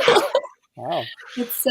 It's crazy. Just, I mean, I love psychological stuff like that as much as I can understand it, because sometimes I go into it like, sure, I'm going to understand all this, and I come out glazed. I want to thank you for having Wayne second guess being here now, because he's like, nope, I'm not going to be here next week. Not when you guys talking about this stuff. Man. Well, Jason has a scary fun fact. Ooh, okay. Yeah, tell us. And the laughter you hear on laugh tracks was recorded in the 30s and 40s. Yep. So you're hearing dead people laughing. Yeah. Oh, I love it. And thrift stores are full of dead people's clothes that you buy too. Isn't it wild to think of? Yep. No, that's really cool. It is neat, just how some of that stuff still carries on. Because I mean, it's pretty timeless. They're gonna have the same laughter. Language is gonna change, but the laughter will, I imagine, stay the same. Yeah. Sarah, did you ever watch like The Night Stalker with Darren McGavin? Nope. Or the remake? Okay. What's the one that has Jake Gyllenhaal in it? Nightcrawler. Oh no, that's he plays a I think it was like a reporter and ambulance chaser type. Yeah. But no, the Night Stalker deals with this bumbling reporter who stumbles upon the supernatural each week. Ooh, okay. I'll check that out. Kind of corny. But... Is it like cryptid stuff? Because I love cryptid stuff too. Trying to think if there was an episode of one. There was a moss monster. Ooh. See, that's always what I really liked on like Unsolved Mysteries and like X-Files was like the monster ones. Yeah. Like oh my God, it was so cool. And actually, Shannon McGuire, she's a really cool artist, or writer. She's an artist with words. But me and her have little cryptid nerd outs. I'm like obsessed with the Fresno Nightwalkers, and they're like the really creepy. They're just legs with little alien faces. And she got me like a little cute cryptid toy of one of them. But I think like the New Jersey Devil. He's like, I think the Californian version. Oh, the X-Files then. Yeah. Oh. The Monster of the Week's on the X-Files. Oh, cool. I mean, I need to rewatch some X-Files. It's been too long. And I love me some Gillian Anderson. Like, she's so cool. Oh my gosh. Have you seen Sex Education? Oh my God, she's so, have seen so what? good on it.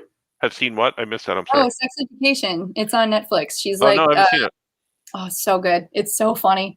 And like really emotional as well. But I have to watch it. But I just finished watching her in The Crown as Margaret Thatcher. Oh, I haven't watched this. that yet. She talks like this a lot. But now my question is, because I know they have a lot of British English people on that show because it's The Crown. Now, does she have a British accent? Is she British? Yeah, she's British. She does, right? Yeah, she's totally British.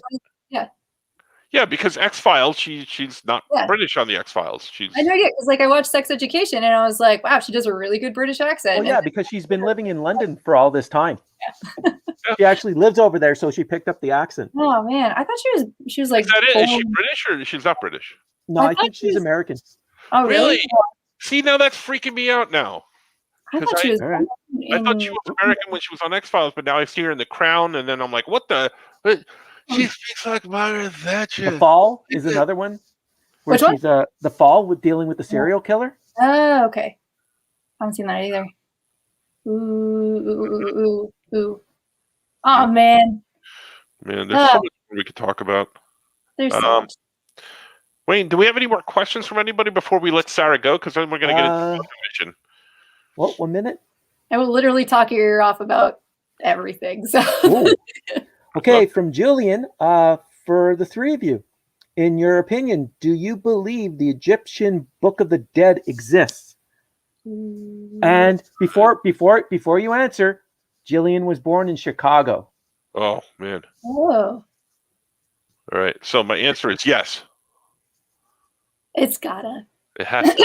Found it on eBay. I have a watch list. Yeah, there's a whole bunch of dead people in the world.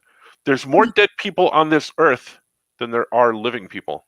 Whoa. Hey, did you hear there's I think it was in Washington maybe that they have the first human composting thing opening up, which is fantastic. And they should have one of those everywhere. This is like one step before Soylent Green. Yeah. No, it's like all natural, really nice. You have like a little pod and you turn into compost. I know that there's they have you could buy like coffin type. You can have your ashes put in an urn that you can bury and it will grow a tree. Yeah, but then you gotta take care of that tree because man, won't you feel like an asshole if you let that tree die? Yeah. True story. Here you go, loved one. Here's a lot of stress. Andy Price said they just unearthed the Book of the Dead scroll in Egypt a week or two ago. Whoa! Oh, cool. See, there's your answer. Very cool. Yeah, because I think there's a lot of cool stuff coming out recently because they just, not definitively figured out what happened to the Dilatov Pass. But apparently they figured out sort of that there was this Russian group of super athletic people who went out and somehow their tent got destroyed and they all climbed out and there's all this like aliens and everything got them, but they found out it was just a really specific avalanche and they used the animation from Frozen to figure that out, I guess. Because I guess one of the scientists was like, that movie knows what snow does. And they did a bunch of simulations. And I think they figured out that like a very SUV sized chunk of snow just targeted this one very specific tent and ran a tent over. And but I mean nobody was there, so who knows? It could still be aliens. Wow. We have one last question for Sarah. Sure. Bruce Jackson, have you seen DC Superhero Girls? Oh, not yet. I've been working so much I don't get to watch anything.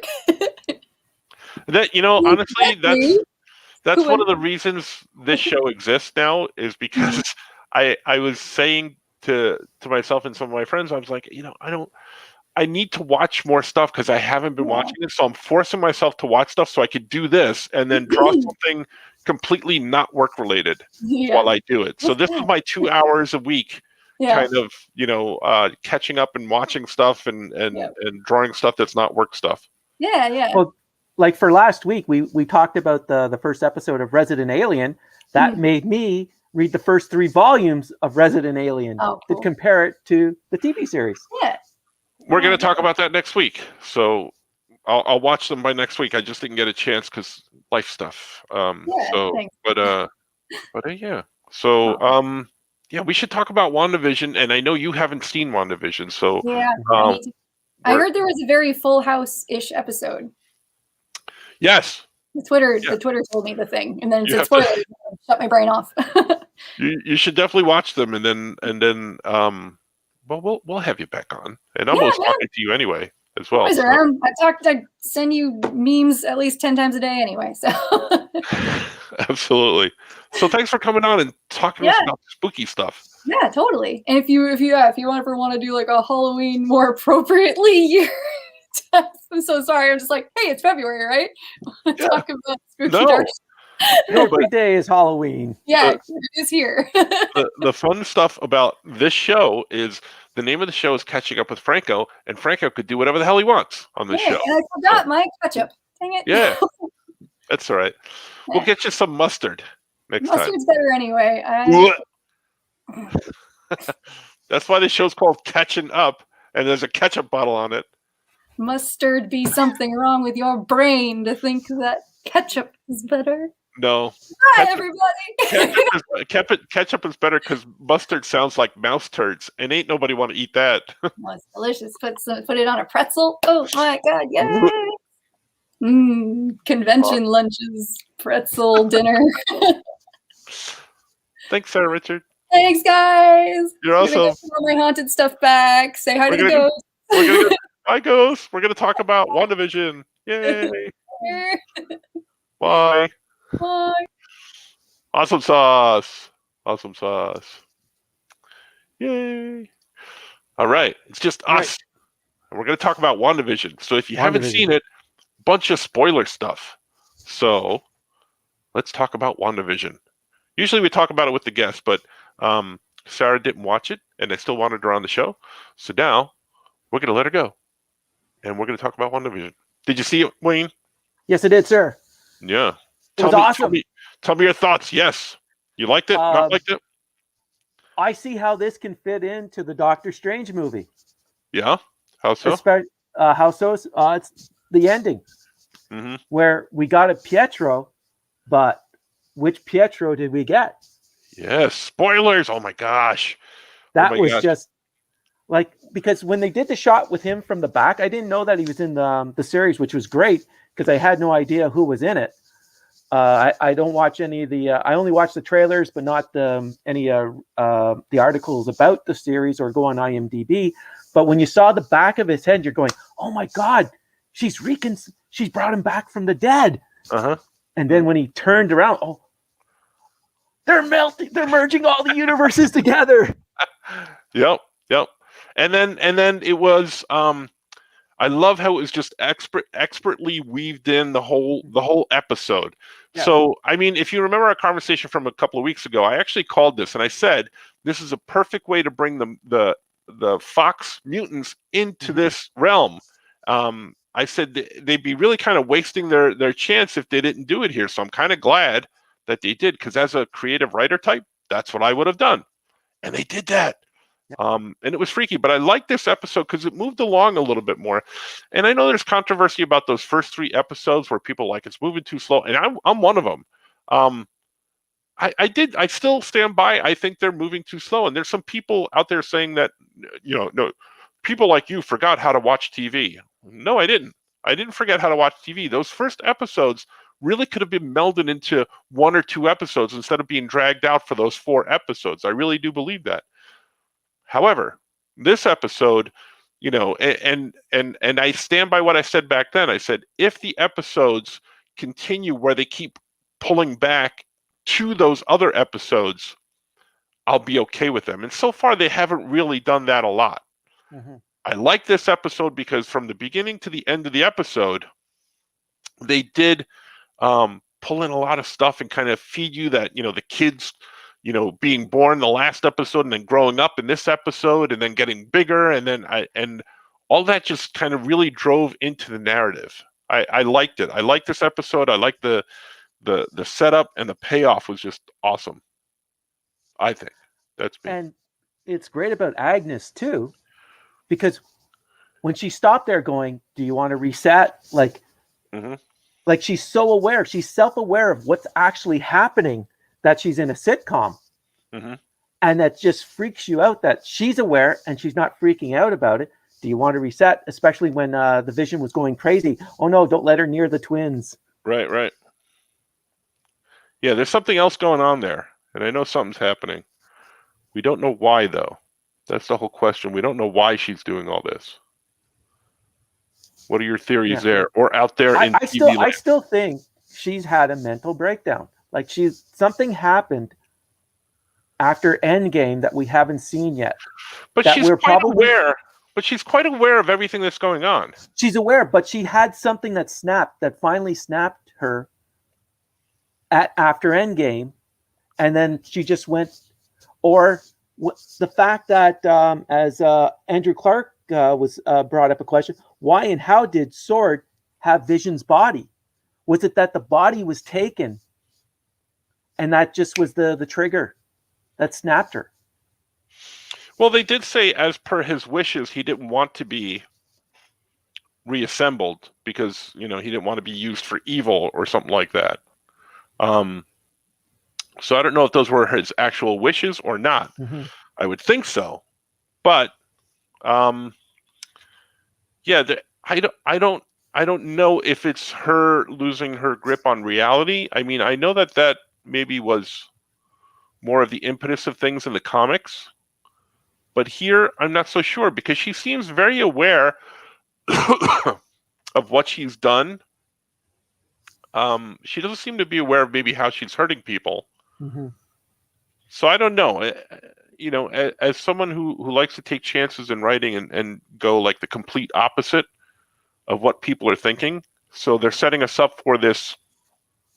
She's had some sort of breakdown. She's hurting these people or something like that. If I were the writer of this, I'd go in a completely opposite direction or reasoning for that. You know what I mean? Okay. That's just me though. What's out there in TV land? Boom, boom. Wow. Okay. Okay. People are upset. I can tell by your wow. No, I'm only kidding. Yeah. No. It's okay. Let it go. This is.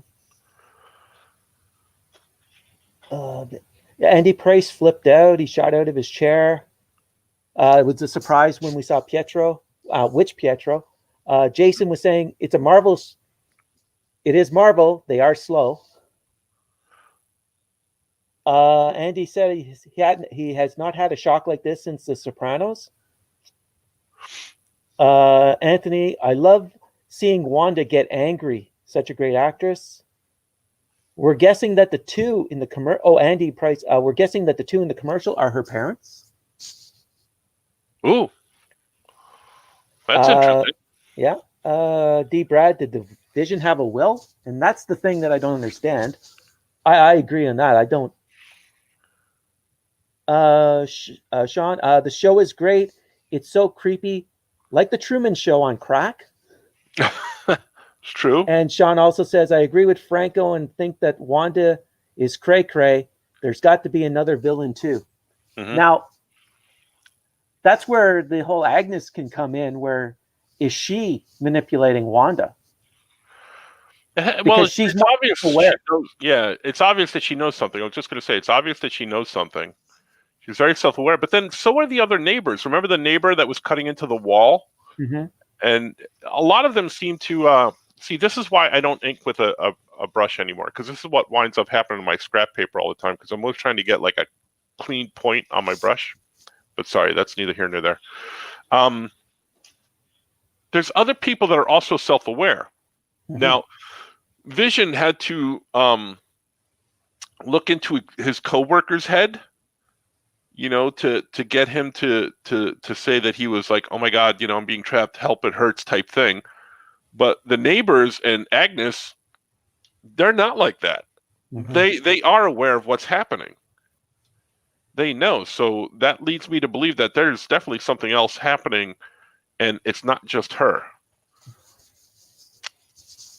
Because she went in and she broke in and took Vision's body, but I didn't mean to make that line. That's okay. We'll work around it. But she's definitely showing Omega level powers with her ability to transmute atoms in and rearrange molecules. Well, didn't they say that there was that one line in there where Monica Rambeau and what are the odds on her becoming the Captain Marvel with because they can't see her with the photon because they take the X-rays. She's not there. It looks like she's all energy from it, and the blood work's not working. So they're definitely setting that up, right? Yeah.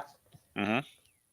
But there was that throwaway line like that Wanda could have taken out Thanos by herself, because that line was in there in this episode. Yes. Yeah. When she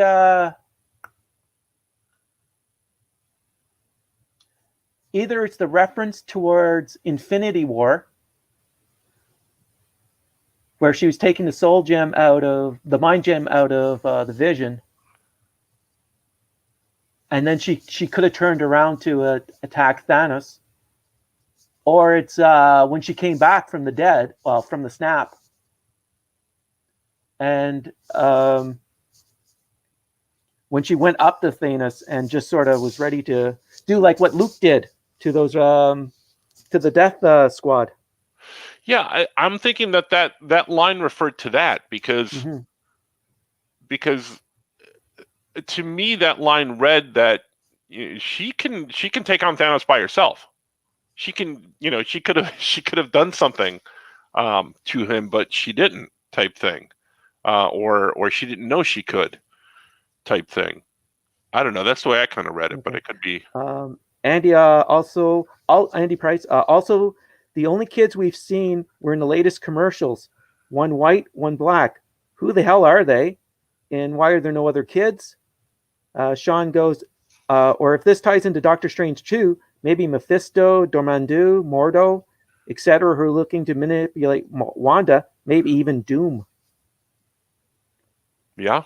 Yeah. Jason, there were no other kids because BC, then Wanda would be controlling them. And she is hurting people she is controlling. So Wanda doesn't want to hurt kids. Yeah, so that's what Jason was saying. Andrew's wondering if Wanda's not the villain, who is? We're not sure yet. See, I think my problem is because I'm still thinking House of M, and that's influencing what I'm watching. Right. Because I'll go back to the House of M, where Wanda basically changed the world to fit her needs. Right. And there's a possibility that it could be that. And I think the genius of this show is that there are so many ways that we know it could go because we have all the comics history, but it's new for TV and it's a brand new story and it doesn't have to go any of those ways. No. So that's what I'm kind of, fascinated by is where it will go. And the only prediction I made was that, well, not even prediction, kind of a guess, because I thought, this is the perfect way to bring in the mutants, and then it looks like that's what they're doing. But again, it could also be like they'll twist it on a dime and it'll be something else completely. But I'm thinking this is the best way to bring them in. They should do it. Well, I think it works because, again, bringing in the other Pietro from the Fox universe. Yep. I think they're embracing Sony's what Sony did with the Spider-Verse. Yep. Just embrace the multiple universes. And then it would be so cool. You could have Chris Evans play Johnny Storm. Was he? Yeah. Yeah, he was Johnny Storm in the original. Yep. Yeah, that would be kind of wild, right? Like again, like what DC's what Warner's doing with the Batmans, bringing all the Batmans together, and the Flashes. Marvel could do the same thing. Is start going back to, hey, we could have Jessica Alba as Sue Storm. Right. Yeah, but I don't know if they would do that. It's the multiverse of madness. So, okay, if it's if it is a tie-in with Strange, so you're dealing with mystical. So, unless Doom is like from the comics where he does have mystical powers, you're going to be dealing more with the arcane areas of the Marvel Universe, like Dormammu and Mephisto. Could even have Morgana Le Fay involved.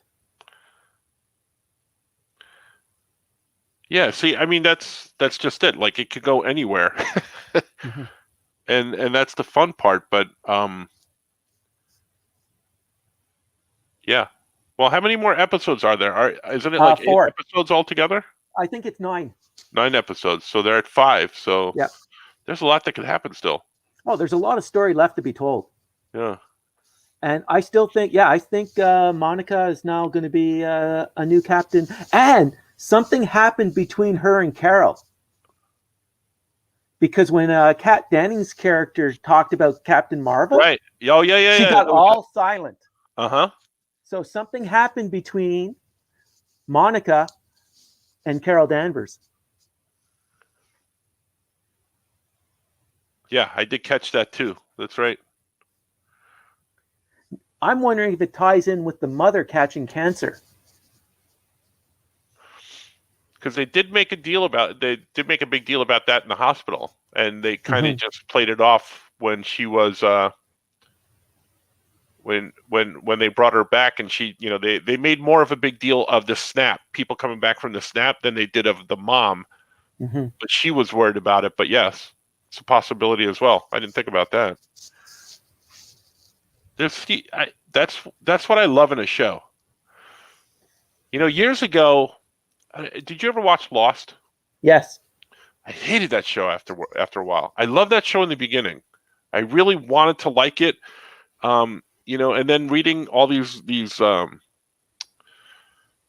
interviews with everybody afterwards about how they really didn't know where they were going. I'm like, yeah, I know. It shows. This is the complete opposite. They know where they're going, and they have a plan. And I think that's the genius of Kevin Feige, and why those Marvel movies work so well, because they know where they were going. They had a plan. It's see, when you have a plan, it's good, I'm thinking. But what do I? Andy brought up that the show also has a feeling of like the old Excalibur stories. Okay. I love those Excaliburs. With Alan Davis, yes. Yeah, I love those. Whatever happened to that character, Megan? Was it Megan? Megan. I'll be honest, not sure. Now, here's something Anthony brought up. Remember when Monica said she could contact an engineer? Well, yes. That she knew? Yes. Who would be able to take all these materials that seem impossible to put together? Yeah. She said, wouldn't that be a cool way to introduce Reed?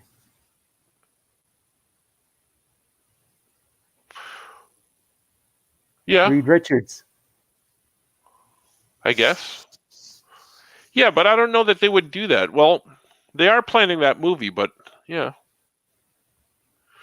But aren't they looking for, I mean, is it just me, or because I would love if they did it, but aren't they looking for a way to take all those other movies and kind of fold them all into this same timeline? And if they go with a different Reed Richards, that's no bueno, I would think. I don't know. Yeah, we'll see. Andy's Price's wife is convinced that they're using more story elements from Phoenix than the Scarlet Witch. And he said Megan showed up about a year ago at an Excalibur reunion at a lighthouse.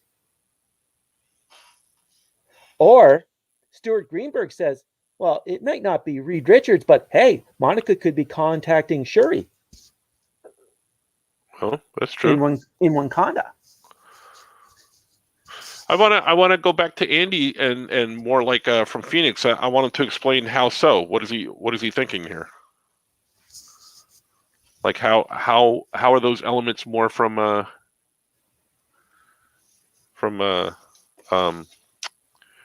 Phoenix than the other story? Oh,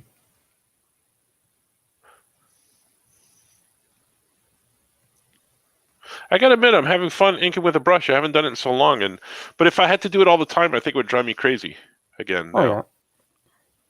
But right now, I'm having fun with this because I know what I want to do afterwards. Do you want to know my plan here? What's your plan, sir? I think I'm going to take some. I have paint pens, and I'm going to highlight some blue highlights on here with a paint pen afterwards. I think that's my plan. But then again, who knows? Well, it's next week's episode. Like you're hooked after this episode because you want to know what's happening. Something on the outside it's moving along, and especially when she took out the drone. Yep. And then the field changed color around the town. It went all red, if that meant something. Or are we now taking apart every little element of it? Well, I think we are, but what you just said about, you definitely want to come in next episode to find out what happened. Mm-hmm. Be absolutely honest with me, and everybody out there, ask yourself the same question. Did you feel that way about the first 3 episodes? Maybe after the first one, you wanted to find out what happened, but after the second one and the third one, you're like, am I really still here at, waiting on bated breath, sitting on the edge of my seat, waiting for the next episode? Or were you like, oh, they're doing this again type thing? I was kind of a little bit in the realm of, oh, they're doing this again, until they got to that break in episode 4 with, an interruption in their program. Stuart thinks that Professor X might reach out through the multiverse to dampen Wanda's power, just like Jean Grey. Ooh. Nah. I don't think so. Andy's saying it's more similar to what was happening in the Cross-Time Capers stories from Excalibur, and I'll be honest, I don't remember them. Yeah. I know I've read them, because it was a great series. I just don't remember them. Oh, something to read.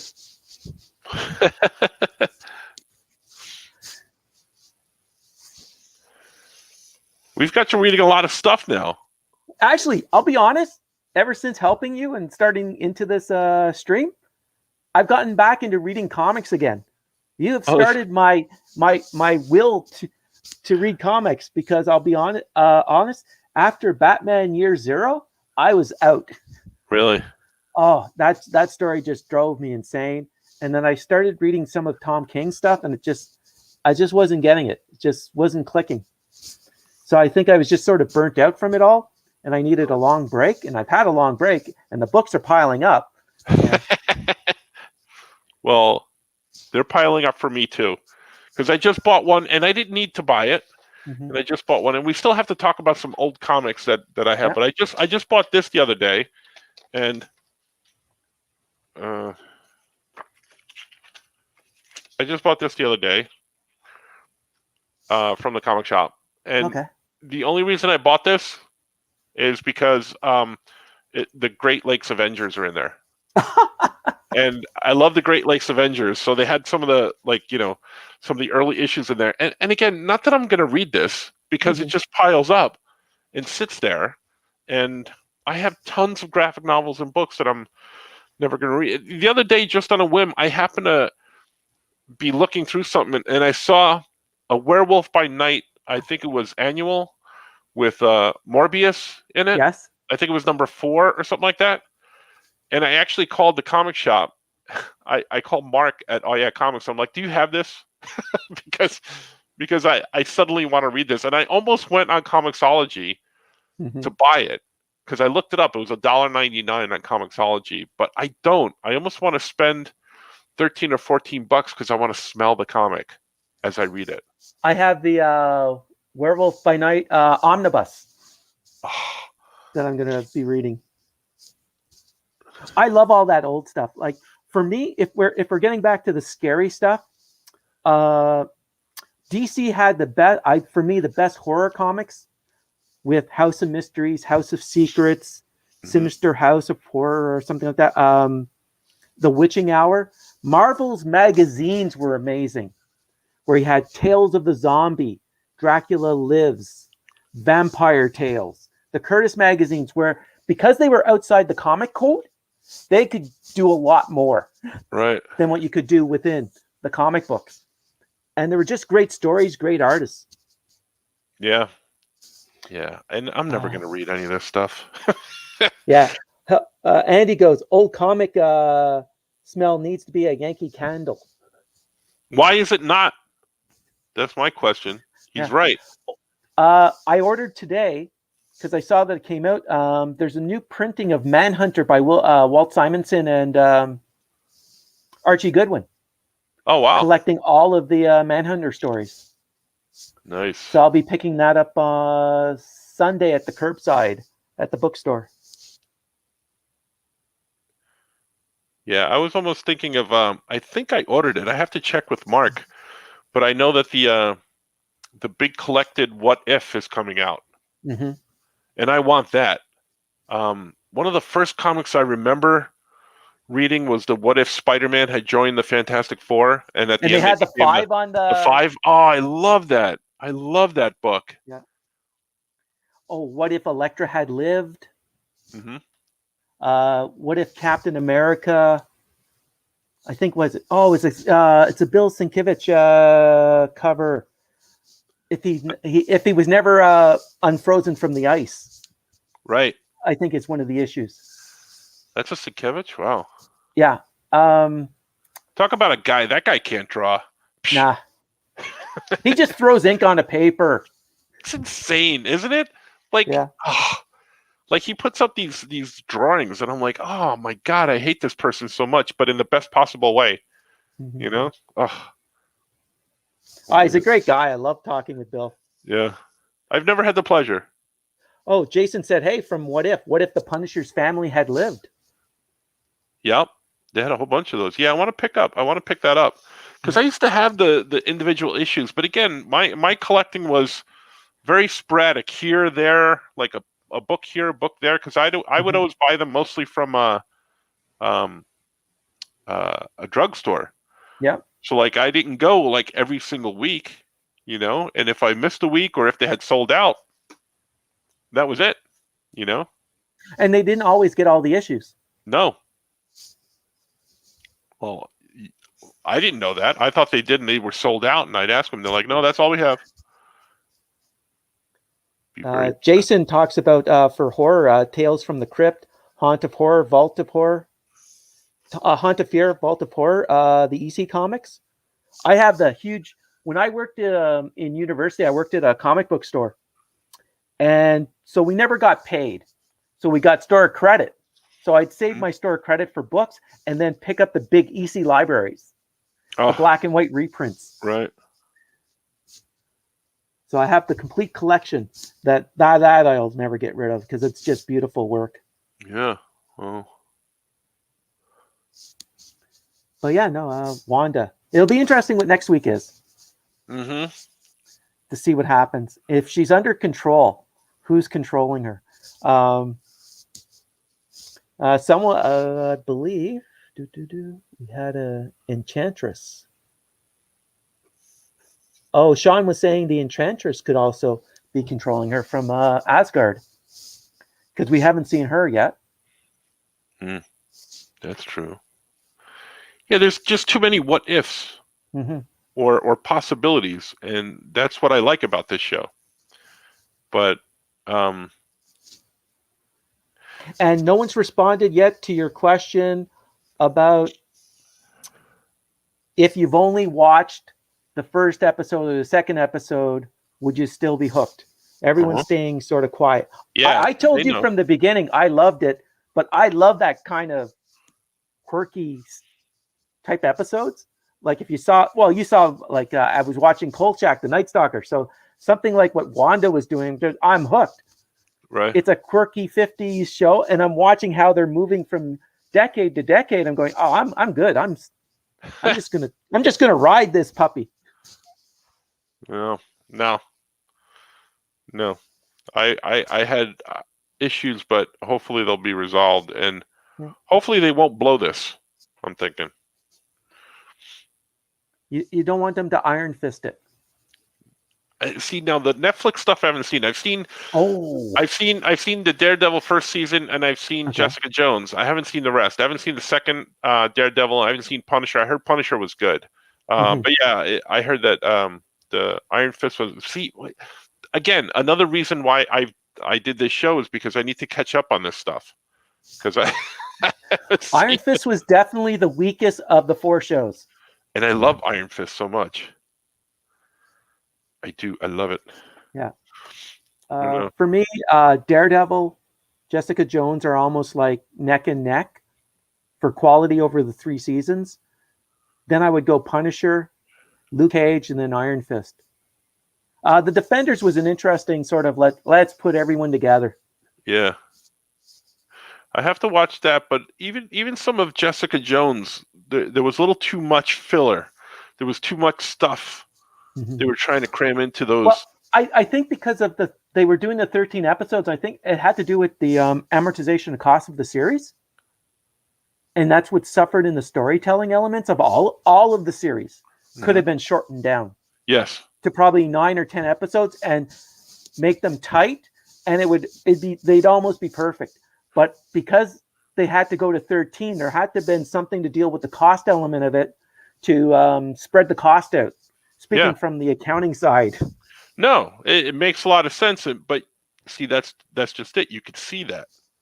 And some of the story was like, especially through Jessica Jones, which I thought was a great, it was good, but I'm like, well, they could have done without this episode, or they could have really tightened this up and told this in like about 20 minutes type thing. There was a lot of that happening in and around, which I don't know. That's my problem with some of the CW shows, like The Flash. I love The Flash, but now we're getting into 22 episodes, and what's happening? You're telling a whole season story here. You don't need half of these episodes in here. And see how the X-Files did it was they broke up their stories into two streams.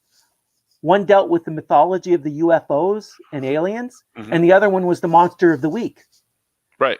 So you didn't have the fatigue as much, but when you got to the 9th season, the fatigue came in, but you're able to balance between the two. Yes.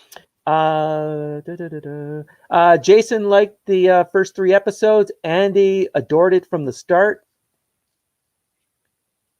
Jason said, I liked it for being different. I find Marvel too much the same. Interesting. Andy, it was the greatest amount of imaginative storytelling I've seen from a Marvel projects in a while with what they're doing with WandaVision. And I think it's true. They're breaking the format. Marvel has a format with their movie making, and it works. There's nothing wrong with it. That's true. Yeah. Oh no, I was just checking to see if any more. No. Yeah. No. And I think that's the problem with Warner's is there's really no. Actually, the problem with Warner's is there's no person steering the ship. There's no Kevin Feige to oversee the projects to try to have some type of uniformity. Well, I did while trying to tell stories. Yeah, I did read something interesting today from James Gunn, who said that he did not have any interference whatsoever. That Warner was a delight to work with on Suicide Squad. Well, that's unlike the soft reboot, but that's not what you heard from other directors on some of those pictures. So I'm wondering why, or if they learned their lesson, or they're taking a different approach. But I don't know. If Wonder Woman is the result, then or it's because it's James Gunn and he made some money. Yeah, but didn't some of these other? Well, I wonder how much input there was on Wonder Woman 84. Because sometimes when they're running amok like that, I don't know. It was a slog on that movie, but I don't know. All right. What else we got on Wanda? Anything else? I love the episode. I think it was masterful storytelling in this episode. It made me want to come back for more, definitely, even though I was going to come back anyway. It's setting up future episodes with it's setting up future characters with Monica because there's something wrong with her. Why is she all white? Like Photon. Like when she was Captain Marvel. Yep. I'm not going to disagree with you. No. I'm just, I'll be honest. I don't like the Jimmy Woo character because he's not the Jimmy Woo that I remember from the comics. Okay. Because Jimmy Woo, he's more of a SHIELD agent and competent, sort of not like the dad next door. And incompetent or competent? No. He's just he's not like like Jimmy Woo was like a typical Shield agent, where him in the WandaVision and in Ant-Man is just more like the father next door, like your next door neighbor, who's an FBI agent. Yeah, but you don't think there's something more happening with him as they're setting up that director as kind of a jerk? You know, so there might be something more happening there. Now, is the director somebody in disguise? Dun, dun, dun. I don't know, because it seemed like he was just brought in. You know, the FBI was requesting their assistance, so I don't know about that. He could just be like a foil, you know, like a jerk type guy, because Wanda seemed to point all the guns at him. So he could just be like the resident, sort of like idiot. a Thunderbolt Ross with Bruce Banner. That type of relationship. Yep.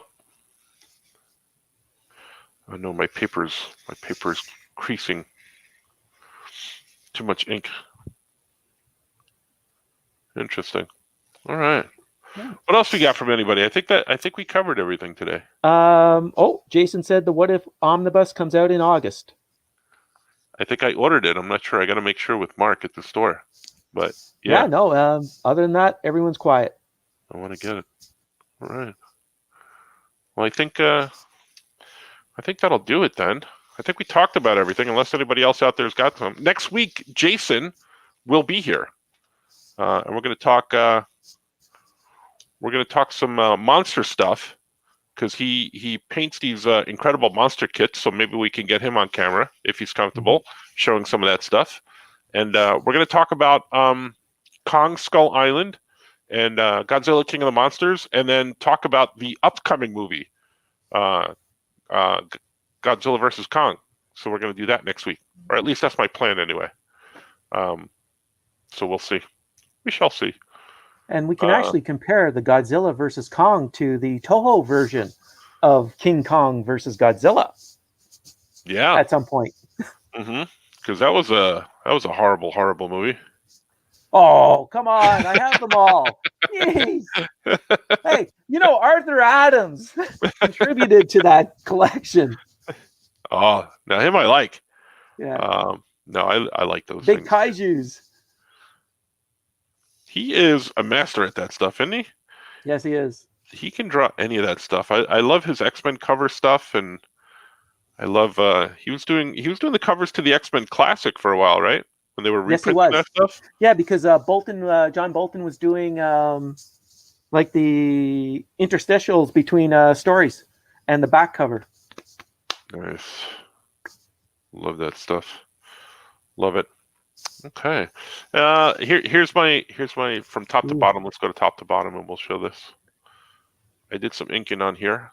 I don't get the thing done, but it makes me come back the next day or the day after that and add some other stuff. So I got his spider symbol on here. That'll happen. And then we'll talk some more stuff next week. Sounds good, sir. Thanks for showing up. Thank you for Sara for telling us about spooky stuff. I'll have her back on again to talk more spooky stuff, because she's full of spooky things, that girl. And don't forget, Andy Price is willing to come on. Yeah, no, I talked to him and I told him that, and with him we'll probably talk about MASH, because that's one of my favorite TV shows ever, and I know he's a big MASH fan, so we could talk about MASH and all that other stuff. It'd be great stuff, awesome stuff. So, yes, thank you everybody for showing up today. Thank you for coming out and for talking to us and spooky stuff. And next week we'll have Jason here, and we'll talk about Kong and Godzilla and WandaVision. Thanks, Wayne. Thank you, everybody. Franco. See you, everybody.